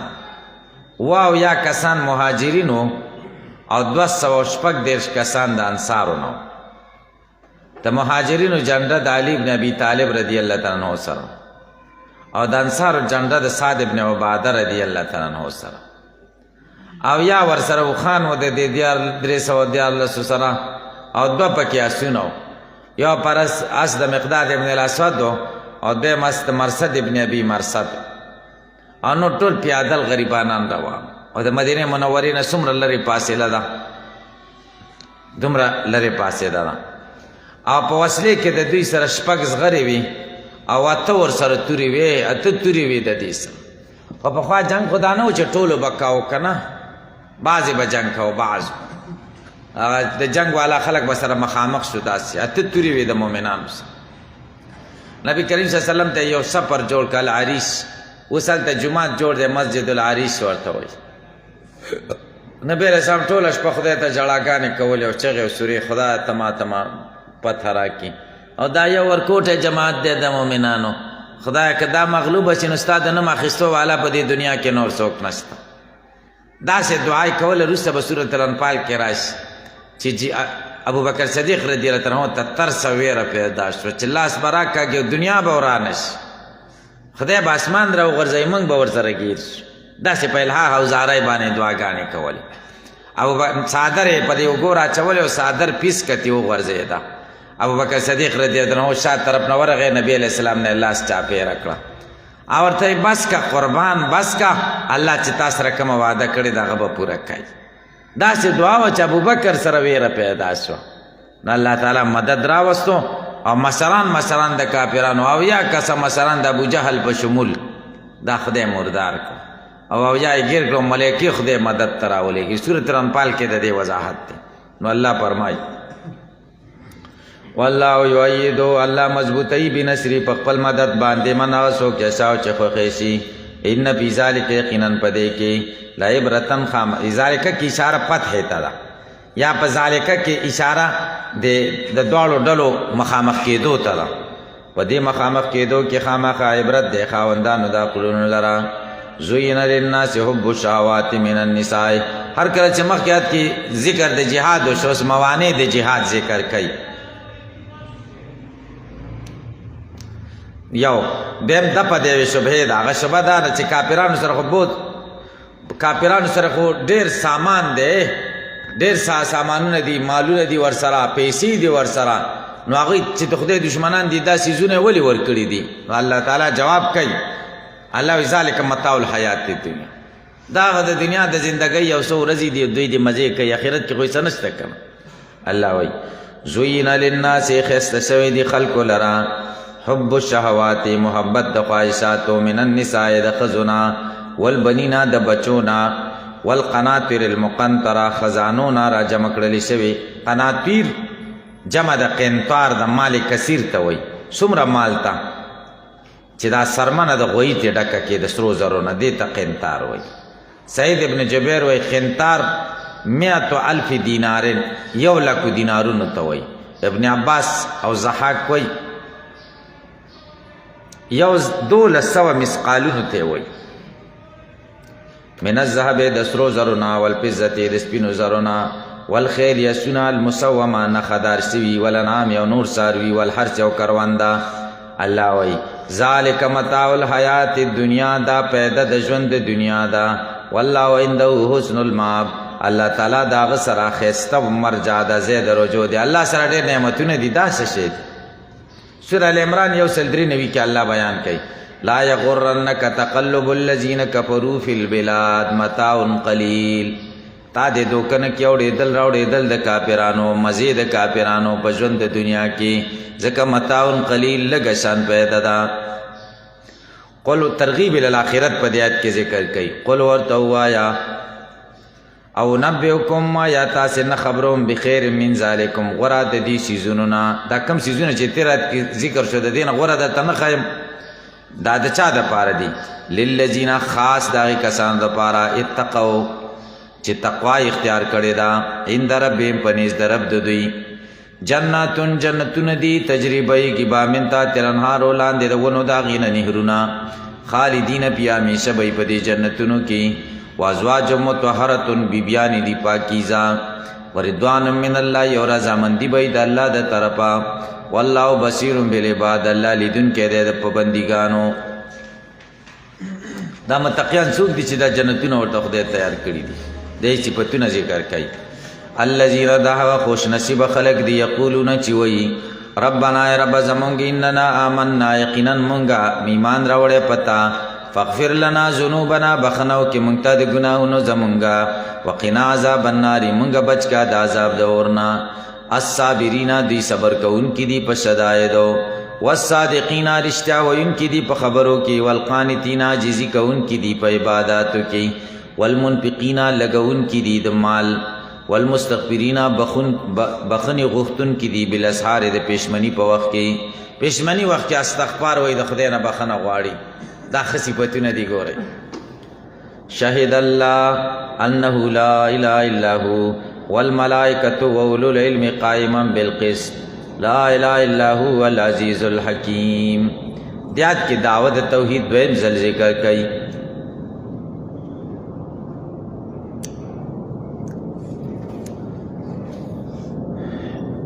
شهد الله گواه دے اللہ انہو یقینا شان دادے لا الہ نشته بل معبود موجود الا هو مگر یو الله دی والملائکۃ ملائکه هم گواه دي واولو العلم خاوندان د علم هم گواه دي قائما بالقسط ولاړ دی په انصاف لا الہ نشته بل معبود موجود الا هو مگر یو الله دی الله عزیزو د غلبه والا دی الحکیمو د حکمتونو والا دی ادله ثلاثه پکې بیان شو شهید الله والله گواه دی نو چې لا اله الا هو دا دلیل وحی شو ملائکه گواه دی اولل علم دا دلیل نقلی شو قائما بالقسط هر یو قائم دی په انصاف باندې د دین دلیل عقلی معلومی کی دا درې وانه دلایل ذکر شو دا درې وانه الله ملائکه اولل علم قائم دی په عدل سره په انصاف سره د انصاف خبره کوي چې لا اله الا هو دا د انصاف دعوه ده دلته به اعتراض وارد چې لا اله الا هو خو دې آیت کې مکرره شو جواب دا دی نه ده مکرره اول په مقام د دعوی کې ذکر شو چې لا اله الا الله او اول دې لپاره ذکر کړ چې الله مختص بالوحدانیت ادم ځل نتیجه ذکر کړه په تور نتیجې ذکر کړ دنو قسط نه مراد دلته توحید دی قسط لفظ قرآن کریم کې 15 کرته ذکر شوی ان الدین عند الله الاسلام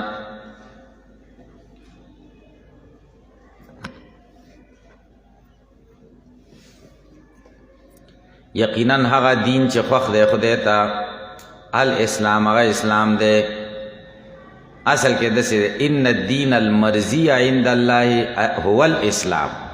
یقینا هغه دین چې خوښ دی عند الله د الله په نزد هغه اسلام دی اسلام دین مرضی دی حصر د دین مرضی په اسلام کې دی ځکه اسم دی نو خبر دواړه معرفه راغلی دي خدای ته خوښ دین اسلام دین دی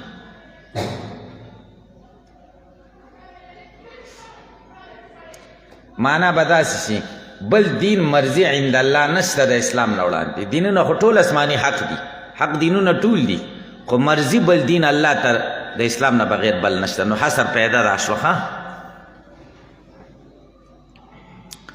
تصدیق د جملې په ان سره او کې اشاره دی ته وکړه چې دا نصاراو نجران باره کې دا راغلي دي چې هغوی خو د دین منکر وو هغوی خو ویلي دین مرضي زموږ دین دی اوس سوال دا چې دا دین مرضي دی نو دا یهودیان او نصارا اهل کتاب اختلاف پکې ولې کوي دوی ولې نه خوښوي نو الله جواب کوي چې دوی عزت کوي که حسد کوي ومختلف الذین اختلاف نه دی کړی هغې کسانو اوتو الکتاب چې کتاب ورکړل شوی دی الا من بعد ما جاءهم العلم مگر پس د هغې نه چې هغوی ته علم دلیل راغلی دی علم نه مراد دلیل دی بغیا بینهم او دا اختلاف یې کړی دی د ضد د وجې نه اختلاف نه دی کړی هغې کسانو چې کتاب ورکړل شوی دی مگر پس د هغې نه چې هغوی ته دلیل نه راغلی دي نو دا یې ولې کړی دی بغیا بینهم د وجې د ضد نه د دوی په منځونو کې د دې په منځونو کې ضد دی د مؤمنانو سره د هغه ضد د وجې نه اختلاف کړی ومن یکفر بآیات الله څوک چې کفر وکړي په آیاتونو د الله تعالی فإن الله سریع الحساب یقینا الله جلد حساب کوونکی دی فإن حاجوکا که دوی جګړه کوي تا سره فقل ورته وایي اسلمت وجهي ما تسلیم کړی دی خپل ذات لله الله لره ومن هغه څوک اتبعني چې زما تابعداري کوي ما خپل ځان او من اتبعنی چې څوک زما تابعدار دي لله دا مې الله ته تسلیم کړي دي څوک پوه شئ یو یا اسلمت وجهي لله ومن اتبعن ما ځان تسلیم کړی دی الله ته او هغه څوک مې هم تسلیم کړي دی الله ته چې څوک زما تابعداري کوي ځان مې الله ته سپارلی دا معنا ده وقل وایه للذین کسانو ته اوتو الکتابه چې د کتاب خاوندان دي والامیین امیانو ته چې کتاب ورسره نشته چې عربو مشرکین دي اسلمتم آیا تاسو ځانونه خدای ته سپارئ لکه ما چې څنګه سپارلی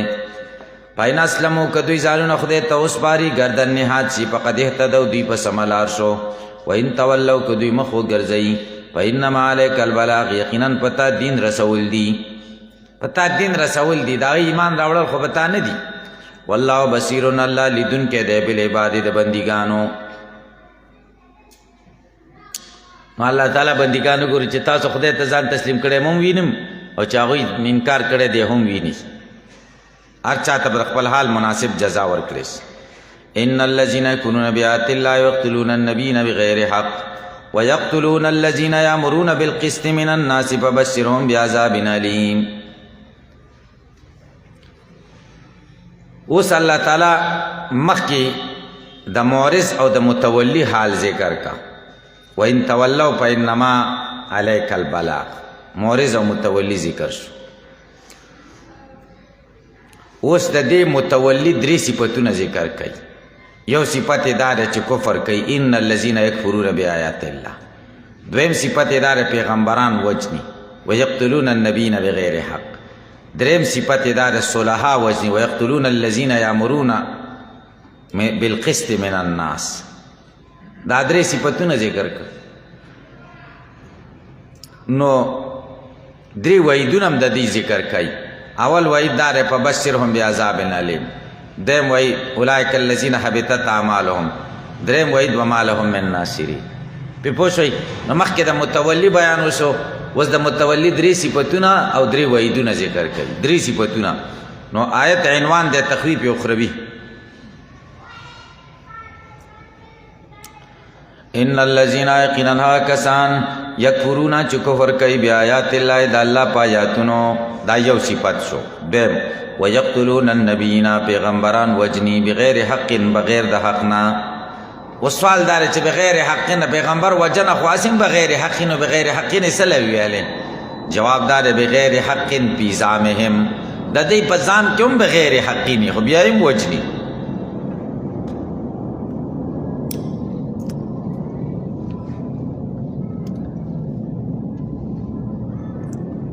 ويقتلون وجني الذين كسان يامرون چې ورته امر کوي بالقسط په انصاف سره من الناس د خلقنا. دا درې کارونه کوي. کفر کوي پیغمبران وجني او علما وجني چې امر خلقو ته بالقسط کوي. ابو عبیده ابن الجراح رضی الله تعالی عنہ فرمایي ما د نبی علیہ السلام نه تپوسو کو ای الناس اشد عذابا یوم القیامه. کم سړی به د سخت عذاب والی قیامت کې به د کم جهنمی سخت عذاب. قال نبی علیہ السلام فرمائے رجل قتل نبیا او رجلا امر بالمعروف ونهى عن المنکر. دا سړی به سخت عذابی چې پیغمبر وجلی او یا داسې سړی وجلی چې امر بالمعروف او نهی عن المنکر کوي. پیغمبر وجلی یا عالم وجلی نو په جهنم کې به د هغه ډېر سختترین عذاب.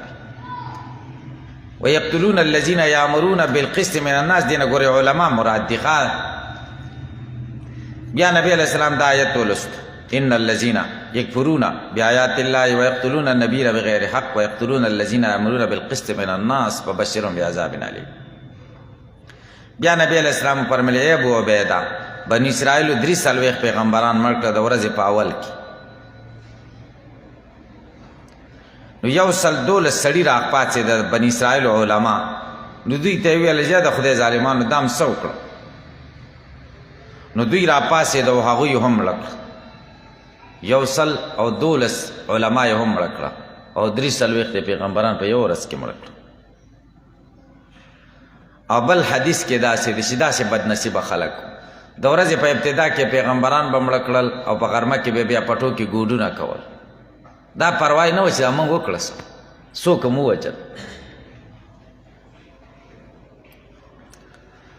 یقتلون النبیین بغیر حق والذین یامرون بالقسط که ویل شوی اعاده د پیل نه ویل شوی مطلب پوره کېده. نو تقریر د پیل یې ولې وکړو چې یقتلون النبیین ویقتلون الذین یامرون بالقسط. دا پیل یې دوباره ولې ذکر کړ؟ حکمت پکې څه دی؟ جواب دا دی چې حکمت پکې دا دی چې په قتلینو کې تفاوت شته. د قتل د نبی ډېر لویه ګناه ده د قتل د عالم نه. قتلونه جدا جدا و ځکه په یو پیل سره ذکر نه کوي. یو او یا دا ده چې اختلاف په الوقت کله نبیان وجني او کله علما وجني. نو اختلاف په وخت کې ونه ځکه پیل معاد. نو درې وعیدات و ذکر کوي. اول وعید فبشرهم زیره ورکوي دوی ته بعذاب علیم په عذاب دردناک سره. اولئک دا یو وعید شو. دویم وعید اولئک الذین دا هغه بد نصیبه خلک دي حبطت اعمالهم چې ضایع شوی دی عملونه د دوی په دنیا او آخرت په دنیا او آخرت کې. دریم وعید وما لهم نبی دویتا من ناصرین هیڅ مددگاران باورته نه. الم تر الی الذین اوتوا نصیبا من الکتاب یدعون الی کتاب الله لیحکم بینهم ثم یتولی فریق منهم وهم معرضون. د آیت مقصد بیان د شکوی دی. آیا تنګوریا کسانو ته چې ورکړل شوی دا حصہ من الکتاب د کتابنا یدعونا دوی را بلل کیږي الی کتاب الله د الله کتاب ته لیحکم چې دا د الله کتاب فیصله وکړي بینهم د دې په منځ کې ثم یتولی بیا ګرځي فریق یو ډله منهم د دوی نه وهم معرضون او د دوی کار دا دی چې مخ ګرځي د حق نه. د دې اچانې نزول دا دی چې نبی علیہ السلام د دوی مدراس ته ورغی چې یهودیانو ملیان به پکې کېناسته دین ته راوبلل توحید ته. نعیم ابن عمر ورته وی او حارث ابن زید ته په کوم دین چې موږ رابلې؟ نبی علیہ السلام ورته علی ملت ابراهیم. هغه ورته ویل چې ابراهیم خو یهودي و. نبی علیہ السلام ورته راځي تورات راوړئ بس تورات کې کوو چې ابراهیم علیہ السلام نه یهودي دی نو زه منم نو بعد بس تورات نشاو ګرځول. الله وی علم ترى تنګورې للذین کسان ته اوتو چې ورکړل شوی دا نصیبا یو حصہ من الکتاب د کتابنا یدعونا دوی رابلل کیږي الی کتاب الله د خدای کتاب ته لیحکم بینهم چې دا د خدای کتاب فیصله وکړي د دې په منځ کې ثم یتولی بیا مخ ګرځي فریق یو ډله منهم د دوی نه وهم معرضون او دوی مخ ګرځونکي دي. د دوی شان دا دی چې مخ ګرځي د دې کار دا دی چې مخ ګرځي. وهم معرضون جمله اسمیه ذکر کړي د دې ګرځول د مخ استمراری دي. ذالک دا په دا تولی ولې کوي او اعراض بیا نوم په سبب د دې قالو چې دی وای ذالک کی اشاره تولی او اعراض ته چې کوم مخیات کې ذکر شو. قالو دی وای لن تمسنا درس من تور الا یا معدودا مگر سورج پشمیر وغرهم دو ککړی دی دوی پی دینی په دین کې ما او خبرو کان یفترون چې کمی دوی د دروغ ځان نه جوړی کړی دي. تخویف اخروی ذکر کوي وکای پاسرنګای بای حال د دوی za جمانم چې موږ دوی را جمع کولیو من هغه ورځ لاره لارې به چې شک بنئ پاغي کې ووفیت پورا باور کړی شي کلو نفس هر نفس ته ما کسبت جزاء ما کسبت جزاء دا عمل چې د کم کړي وهم لا ظلمون په دوی ظلم نه کیږي په دوی ظلم نه کیږي.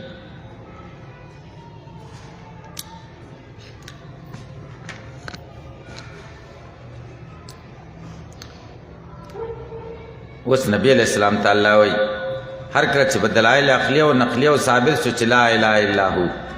اوس ثمره د هغې ذکر کوي چې په ټولو مصائبو کې مشکلاتو کې به دعوت صرف او صرف الله ته ورکې الله برابري. قل دا دریم ځل په دې صورت کې د توحید ذکر دی. قل ووایه پیغمبره اللهم ای خدایا مالک الملک واکدار د بادشاهی تو تل ملکا ورکے بادشاہی منا چاہتا تشاو چخو خدیشی و تنزع الملک اخلی بادشاہی ممن دا چانا تشاو چخو خدیشی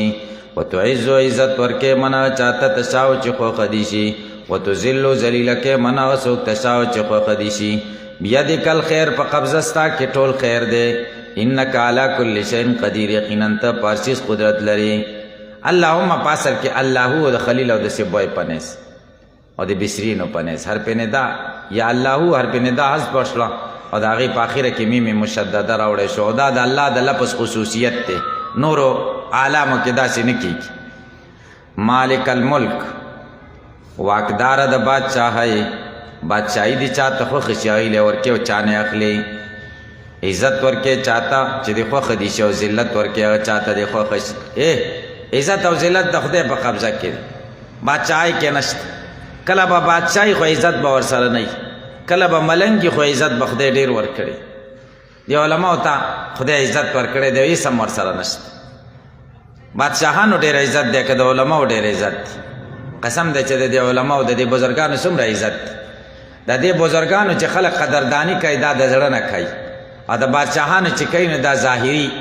مالی مفاد مادي مفادات دي چې مفاد ختم چې بیا څوک عزت نه کوي. ورسره به رواني د ګاډ والا خلکو ته به وایي چې دې سپي ته وګوره د پسې مونږ رواني دا به کوي. او مطلب دا چې د دین کومه رشته چې او عزت چې دی دا د زړه نه دی، د زړه نه. هغې کې څه ذاتي او مادي مفادات نه وي. نو وتعزو ته عزت ورکې من هغه چاته تشاو چې خوښه دي شي بالملک، وتذلو او ذلیله کې من هغه څوک تشاء بیدک الخیر، ستا په قبضه کې خیر دی، والشر شرم دی. احد الزدین ذکر که کنه او بدابل هم پکې دی، خیر او شر د خدای په قبضه کې دواړه دي. انک علی کل شیء قدیر، یقینا ته پر چیز قدرت لري. تولج اللیل فی النهار، ننباس شپه په ورځ کې، وتولج النهار ننباس ورځ په شپه کې، وتخرج الحی راوباسې مړی من المیت، ژوندی د مړي نه، ژوندی د مړي نه راوباسې، حیوان د نطفې نه راوباسې، یا اگۍ د چرګې نه راوباسې، مړه ده ژوندی ده، ژوندی چرګوړی د اگۍ نه راوباسې. یا وتخرج الحی مسلمان راوباسې من المیت د کافر نه، یا وتخرج الحی عالم راوباسې من المیت د جاهل نه، وتخرج الحی مومن راوباسې من المیت د کافر نه، وتخرج المیت کافر راوباسې من الحی د مومن نه، جاهل راوباسې د عالم نه. وترزق رزق ورکې من هغه چاته تشاء چې خوښه دي شي بغیر حساب. بغیر حساب څه معنی؟ من غیر تضییق و تقدیر، تنګیم پکې نه یو ختمېدل هم پکې نه. رزق پراخه ورکې، رزق په پیسو نه دی، ګورې دا پیسې بیل شی دی او رزق او مال دولت بیل شی دی. رزق به دې پراخه او پیسې به در سره نه. دیو جن حضرت تانوی رحمه الله فرمایلی دي دا آیت درې درې کرته سحر مانځه نه وروسته او د اوده کېدو ټیم کې درې درې کرته ویل پکار دي. الله تعالی بنده ته عزت هم ورکوي او د رزق کمی به هم خدای ختموي. د دې ډېر فواید. لا يتخذ المؤمنون الكافرين اولیاء من دون المؤمنین. مؤمنانو د پاره زجر ذکر کوي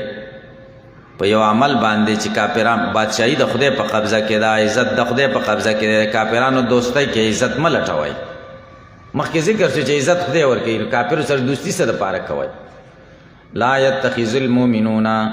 ندی نیسی مومنان الکافرین کافران اولیاء په دوستۍ من دون المؤمنین ما سوا د مومنانونا، من غیر المؤمنین، دونه په معنا د غیر سره ده. لکه سوره آل عمران 119 کې براشي لا تتخذوا بطانة من دونکم لا یعلونکم خبالا ومن یفعل ذلک، چا چې دا کار وکړو د کافرو سره دوستي وکړه، فلیس من الله، نه دی دا د الله نه، ای فلیس من اولیاء الله، دی د خدای د دوستانو نه نه دی، پیشین په هیڅ شي کې خدای سره دوستي خطا شه. الا په پوه شئ که نه شئ پوه، ولې د خدای سره دوستي ختمه شوه؟ ځکه د خدای د دشمن سره دوستي وکړه، خدای د دشمن سره دوستي وکړه. تاسو ته ما د امام شافعي رحمه الله ته منسوبه شعر ویلی او که خیال ته م راځي صدیقک من تعادي، صدیقک من یعادي من تعادي. ستا دوست څوک دی چې دشمني کوي د چا سره چې تا چا سره دشمني، نو ته به د خدای دوست کله شي چې خدای د دشمن سره دشمني وکړي. چې خدای د دشمن سره ته دوستی کوي نو خدای سره خو دې خبره خلاصه کړه که نه. دې پر پوه شئ. واذا واپا صدیقک من تعادي فقد عاداک وانفصل الکلام. چې ستا د دشمن سره دې وفاداري وکړله دوست، به د دې دوست نه لاس وینځه، بس هغه سره خبرې مه کوه، بس دا دشمن دی د دوست په جامه کې. الا ان تتقوا منهم تقا، مگر که تاسو ویرېږئ د هغوی نه په ویرې سره، د هغوی نه ویرېږئ نو بیا اظهار د موالات او ابطان د معادات دا جایز دی. بیا ورسره موالات جایز دی. موالات نه، بیا موالات نه دی، موالات د زړه مینې ته وایي. بیا ورسره دارومدار ښه دی، دارومدار د کافرو سره راشه درس ورسره کوو، زړه کې د ورسره بغض دی. ویحذرکم الله، ویرئ تاسو الله تعالی نفسه د خپل ځان نه، وإلی الله المصیر، خاص الله لره ورتل ستاسو دي. قل ورته ووایه تخفیف دنیوي ذکر کوي، دا تخفیف دنیوي ذکر کوي. چا به ویلې زمونږ د کافرو سره مینه نشته، هسې راشه درشه ورسره کوو، یا هسې ستړي مشي مې ورسره وکړو نو زړه کې هم ورسره مینه نشته. الله وایي زه ستاسو زړونو باندې خبر یم که چې چا شته او د چا نشته. قل ورته ووایه ان تخفوا، کچرې تاسو پټوئ ما هغه څه فی صدورکم چې ستاسو په زړونو کې دي، او تبدو یا ښکاره کوئ، یعلمه الله، الله پوهېږي په هغې، ویعلم الله پویږي ما په خبرو په سماوات چې اسمانونو کې دي او ما په خبرو په لار دي چې پزمکه کې دي والله علی کل شیء قدیر الله په هر چیز قدرت لري الله په هر چیز قدرت لري یوم تجدو واستخفیف اخروی ذکر کوي یوم غورس تجدو کل نفس یاد کا غورس چې بیا بمومي هر نفس ما هغه سو عملت چې کړي من خیر نیکی محضره حاضره چې کم خیر کړي هغه به حاضر پیدا کی نو ګورئ معاملت من خیرن دا مفعول اول د تجدوش او محضره دا مفعول ثانی و معاملت من سوء او تجدو کل نفس معاملت من سوء محضره او هغه چې عمل د بدای نه کړی هغه بم حاضر ویني بیا به مومي دا عتب ده په ما عملت من خیرن باندې محضره ورسره ذکر نکړه ځکه چې خیر مراد به ذات ده او شرح به تبع ذکر شوی ده کړه شرح به تبع ذکر شوی چې څوک ښه کوي حاضر به پیدا کی نو هغې سره محضره ذکر که ځکه مقصود به ذات خو خیری کنه بیان د خیر و معاملت من سوء سره محضره ذکر نکړه تود لو ان بینها و بینه دا نفس خو خی با کاش کې چې په مابین د کې او په مابین د عمل کې امدم بعیدا فاصله لوی لري او یحذرکم الله خدای وی ری تاسو نفسو د خپل ځان نه والله رؤوف الله مهربان دی بل عباد په بندګانو دلته دا یحذرکم الله نفسه دوباره ذکر شو دوه کرته ذکر شو سوال دار تکرار څه پیدا جواب دار چې اول ذکر کړه منه د موالات ته کفارو د پاره او دلته ذکر کا د دې د پاره چې بد کارونه مکوي خیر کوي ځکه تاسو خدای د ځان نه ویری نفس دلته په معنا د عقوبت سره ده قرآن کریم کې د نفس لفظ د نفس په لسو معناو کې استعمال شوی دلته معنا د عقوبت ويحذركم الله عقوبته خدای ویری تاسو د عذاب ددنا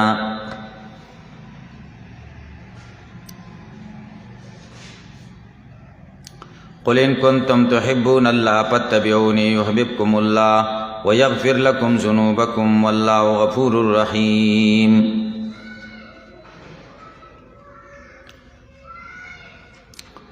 مخکې الله ذکر کړ نه د ولایت د کافرینو نه ظاهرا او باطنا او بیا تقیه مستثنا کړه کویره گینو بیا خیر دی په ظاهر کې وہ ذکر کوي چې ولایت او دوستی او محبت الله سره پکار دی او د الله سره محبت پس راځي د نبی علیہ السلام په اتباع الله فرمایي او شان نزول د آیت دار چې يهوديانو به ویل نحنو ابناء الله و احباؤه موږ د خدای زامن او محبوبان یو خدای سره زمونږ مینه ده الله وایي که خدای سره مینه سکه که خود د خدای مینم پکاري نو د نبی تابعداري وکړي قل ورته وایا ان کنتم تحبون الله کچره تاسو محبت کوئ د الله سره فتبعوني زما تابعداري وکړي يحببكم الله خدای به تاسو سره مینه وکړي ولی فإن اتباعی من محبت الله ځکه زما تابعداري دا د خدای محبت دی خدای سره بنده محبت څه معنا ده بنده څنګه محبت کوي د خدای سره د بنده محبت دا د ایثار طاعته علی غیر ذلک د خدای طاعت په ټولو خبرو باندې غوړه کی د خدای تابعداري کوي د بل اچا نه کوي نه د خدای سره مینه ده د خدای محبت څه ده د خدای محبت خو میل القلب ته وایي زړه مایله کېدو ته وایي چې زړه د بنده چاته مایله شي نو خدای خو زړه نه منزه دی محبت د الله د بندګانو سره دا دی ان یرضى عنهم خدای راضي شي د هغوی نه او د هغوی د فعل صفت وکړي چې دا عمل زما خوښ شه دې ته محبت الهي وایي او د خدای محبت د بنده د محبت نه مقدم دی یحبهم ویحبونه خدای د دوی سره مینه کوي دوی د خدای سره مینه کوي اول داعیه د محبت د کم طرف نه ده د الله د طرفه ده تا ته چې دا محبت د اعمالو توفیق خدای درکړي نو دا د الله در سره مینه ده نو تا ته توفیق درکړه کنه تا ځان دپاره مایله کوي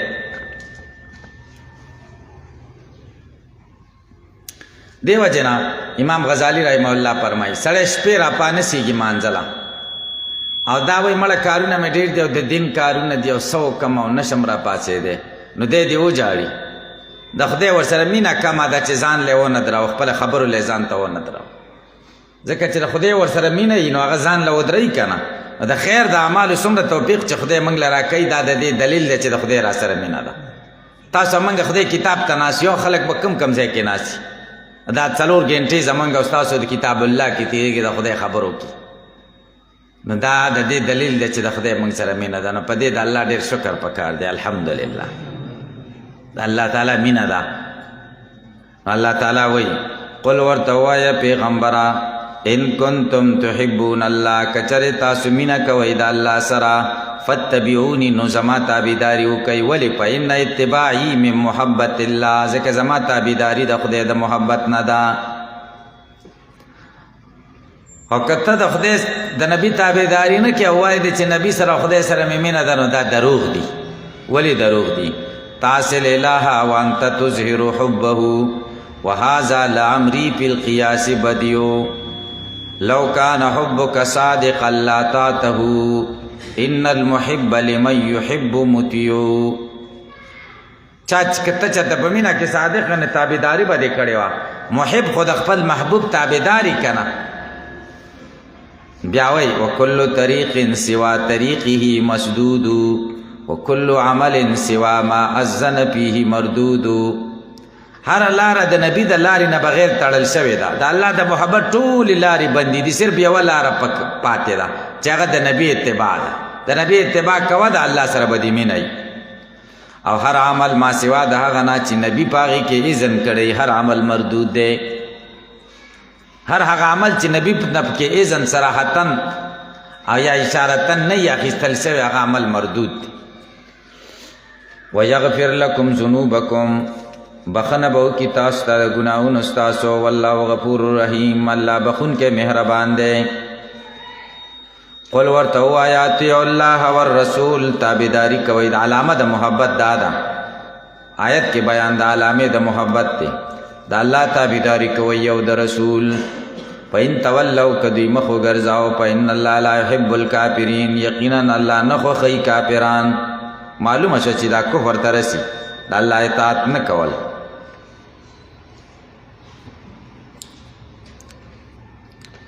ان الله اصطفى آدم ونوحا وآل ابراهيم وآل عمران على العالمين ذرية بعضها من بعض والله سميع عليم ته توحید دعوت دریم زل ذکر کئی سلسله نسب د پیغمبرانو ذکر کئی دا پیغمبرانو د خدای برگزیدہ خدایان نو معبودان نو د پیغمبرانو درجات ذکر کئی یقینا الله غوړه کړی دی استفا معنا اختارا آدم علیہ السلام او نوح علیہ السلام د نوح علیہ السلام ذکر قرآن کریم کې 33 کرته راغلی وعلى ابراهيم د ابراهيم علیہ السلام اولاد چې اسماعیل علیہ السلام او اسحاق علیہ السلام وغیره دي وعلى عمران د عمران اولاد چې موسی علیہ السلام او هارون علیہ السلام دي علی العالمین په مخلوقاتو د زمانه باندې ذریتن دا بچی دی بعضها من بعض پیدا شوی د بعض نورنا والله سمیع الله اوریدن کې دی علیم پوی دی وسو سو واقعات ذکر کړي پای ټول واقعات کې مقصد د په د شبهه د معبودیت ته اس قالت امراه عمرانا دې کې تقریر د استعفا دی او بیان د کیفیت د استعفا دی د په د شبهه د معبودیت د مریم ده بی مریم معبود نه ده یاد کاغه وخت ویلې بی مریم امرات عمران د عمران خزی ویلې چې بی مریم مور ده دا د عمران ابن ماسان خزوا حنه بنت فاقوز نوم و حنه بنت فاقوز سی ویلی ربی ای زما ربا انی نظرت لک ما فی بطنی محررا ما نظر کړی ستا د پاره هغه څه چې زما په خېټه کې کم حمل دی محرره معنا موتق بی د خدمت د بیت المقدس د پاره محرره یا معنا مخلص بی د عبادت د پاره فتقبل منی قبول کی زمانہ تقبل ست وی قبولیت اخذ الشیء علی الرضا یو شی پر رضا باندې اخیستل انک یقینا انت السمیع توریدن کې زما د وینا علیم پوی زما پنیت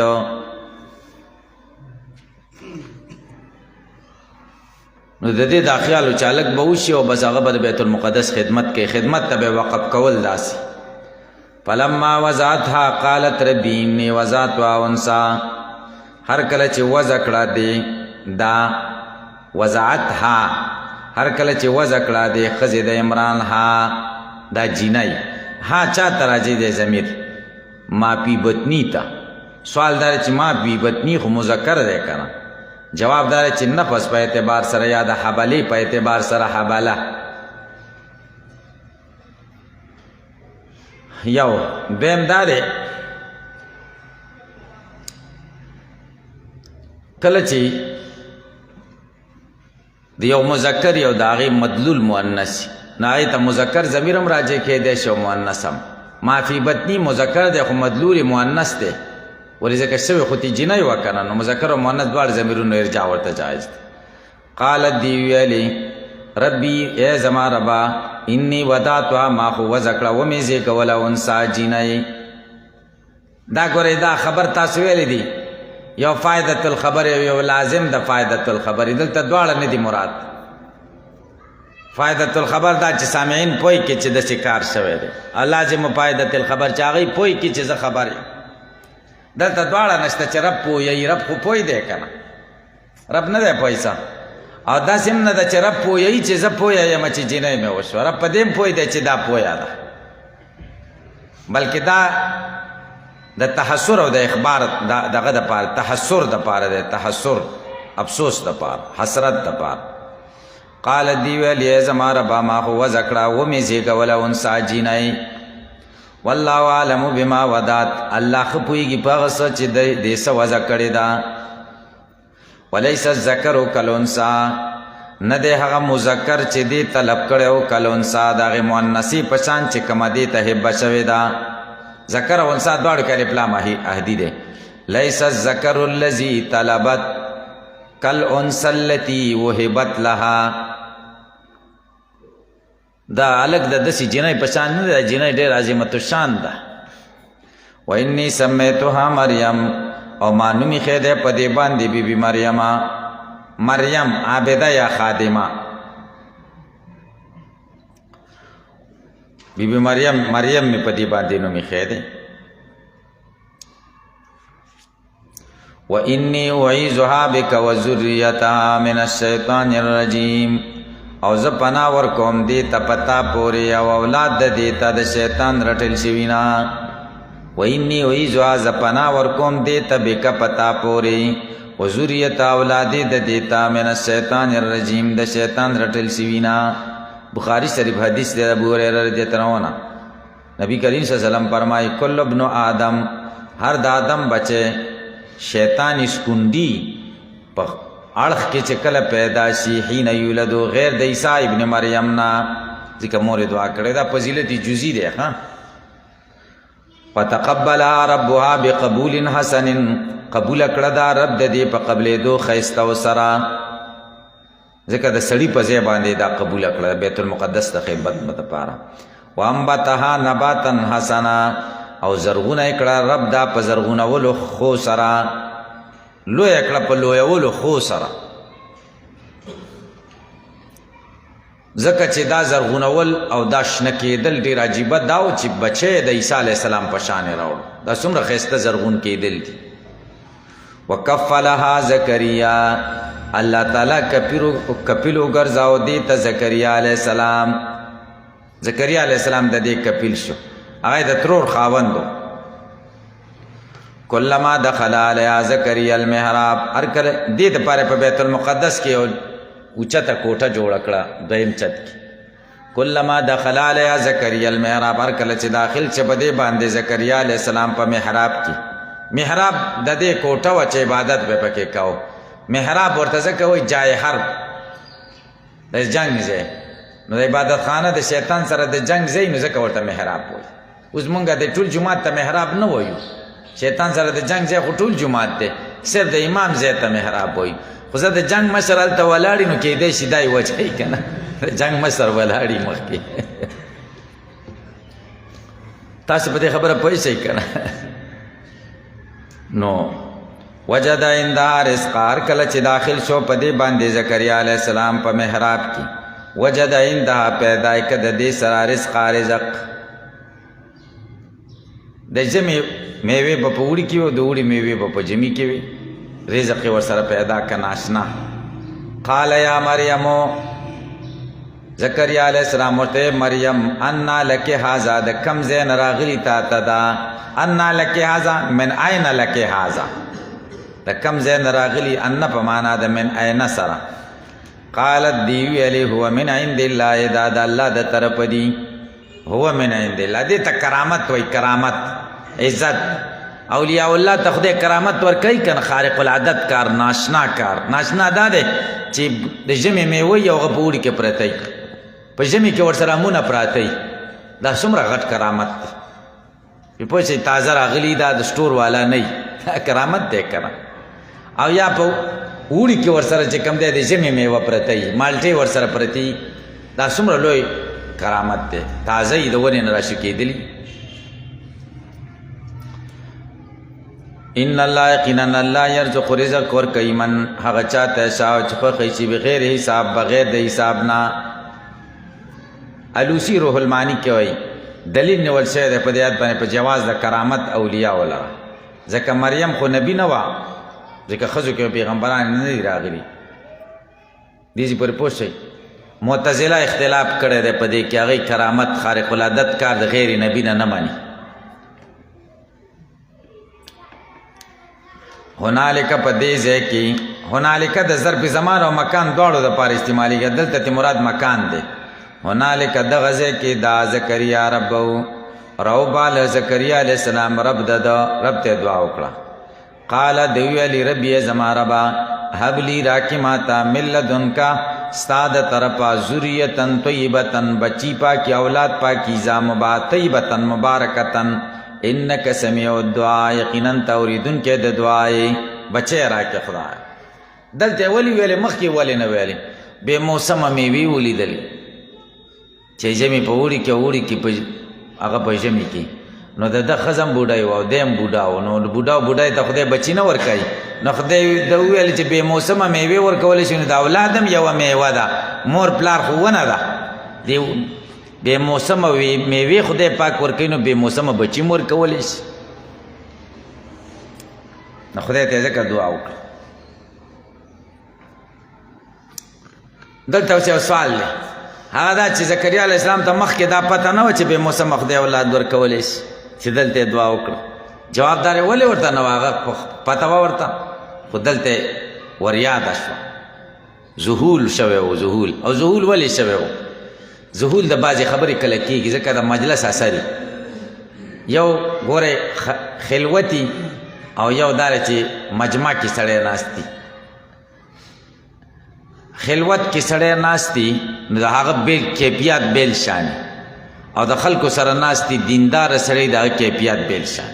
بزرګان دوه قسمه دي، یو هغه دی چې په خلواتو کې ناست، او بل هغه دی چې جلواتو کې ناست، ځان له ځایونو کې. دا خلوتونو والا خلک چې ټوله ورځ مراقبه کې ناست،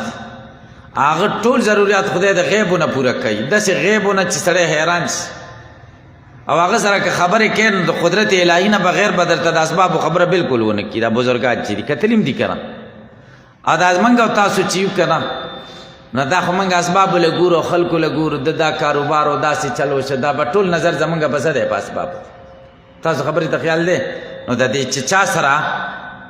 صحبت نو د هغوی اثر کېږي، اگر که پیغمبر نو اثر پې کېږي که نه، نو نظر په سبب باندې، سبب او سبب باندې نظر څه بده خبره نه ده، خو د سبب په درجه کې، د مسبب په درجه کې بنئ. نو زکریا علیه السلام خو داعي و که نه، داعي و، د ده نظر په چا و؟ نظر په سبب د سبب په درجه کې خلکو سره به ملاوېده ډېر که نه بیبي مریم خو کوټه کې ناسته وه چا سره نه ملاوېدله ټول تعلق یې د الله سره و براه راست نو د خلکو اثر پې نه و د مراقبې او د مشاهدې اثرات تو نو ډایرکټ یې ویلي چې هو من عند الله ان الله یرزق من یشاء بغیر حساب. دیو جنا مولانا الیاس رحمه الله ډېر عظیم شان شخصیت تیر شوی د تبلیغي جماعت بانی. هغه به چې کله تبلیغ کې به ډېر وګرځېده خلکو له به یې دعوتونه ورکړه نو بیا به داسې چل وکړو چې یو 3 ورځې به یې ګنګوه کې تېرولې د حضرت ګنګوهي رحمه الله خانقاه کې. وایي ځکه چې دایي چې څومره خلکو له دعوت ورکوي فایده ده او د ثواب کار دی خو د خلکو اثرات پې کېږي او دا 3 ورځې ځکه د خانقاه کې تېرومه چې هغه د دایي باندې چې کم خلکو مختلفو خلکو سره ملاو شویم د خلکو اثرات دي چې اثراتو ازاله په مراقباتو وشي. تاسې په دې پوه شئ خلوت کې دا فایده نو الله وایي فنادته الملائکة آواز وکړه دته ملایکې وهو قائم په داسې حال کې چې دی ولاړو یصلي فی المحراب منځي کوه په خپل عبادت خانه کې ان الله یبشرک بیحیی یقینا الله زیری درکوي تا ته په یحیی زوی او هغه یې نوم بیا یحیی نوم هم ورته خدای د جانبه کېښودل چې یحیی 5 صفتونه ذکر کوي 5 صفتونه. اول صفت مصدقا بکلمت من الله تصدیق کوونکی به په کلمې د الله د طرفه د الله د طرفه چې کومه کلمه ده د هغې تصدیق به کوي. کلمت الله نه مراد عیسی علیه السلام دی. عیسی علیه السلام چې پیدا شي نو دی به یې تصدیق کوي. یو صفت.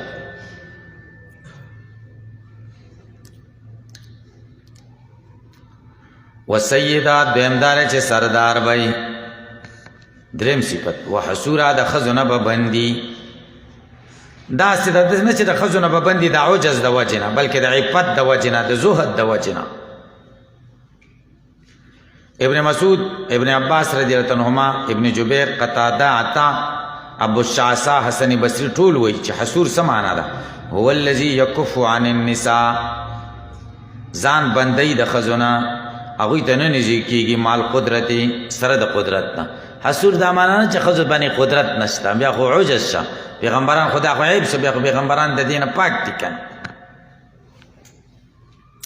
حسور امتي کېدی شي پیغمبر نشي کېدی. و نبیه څلورم صفت دا دی چې نبی به وي. پنځم صفت دا دی من الصالحین د نیکانو نه.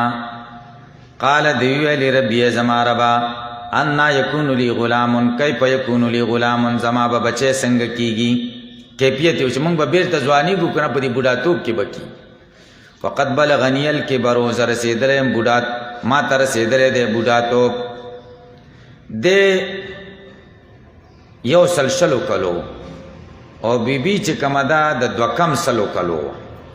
او بیبي داسې وه وامرأة عاقر او ښځه زما بوډۍ ده. عاقر معنا شنډه په پښتو کې موږ ورته ځوانۍ کې هم بچي نه دي راوړي نو بوډیتوب خو پرېږده ځوانۍ کې هم بچي نه راوړي هغې ښځې ته عاقر وایي. قال الله ورته وایي کذلک همدقه شان الله یفعل ما یشاء الله کوي هغه څه چې خوښې شي. قال دی ویلي ربیه زما ربا اجل یا ما دپاره نښه مقرر کا. قال الله ورته وایي آیتک نښه دا ده الله تکلم الناس ته خبرې مه کوه د خلکو سره 3 ایام 3 ورځې الا رمزا مگر په اشارو باندې خبرې کوه. واذکر ربک یاد کر رب ستا کثیرا ډېر وسبح بالعشی والابکار او تسبیح د الله بیانوه په سبا او بیګا کې. سبا او بیګا کې د خدای تسبیح کوه بس دا نښه ده.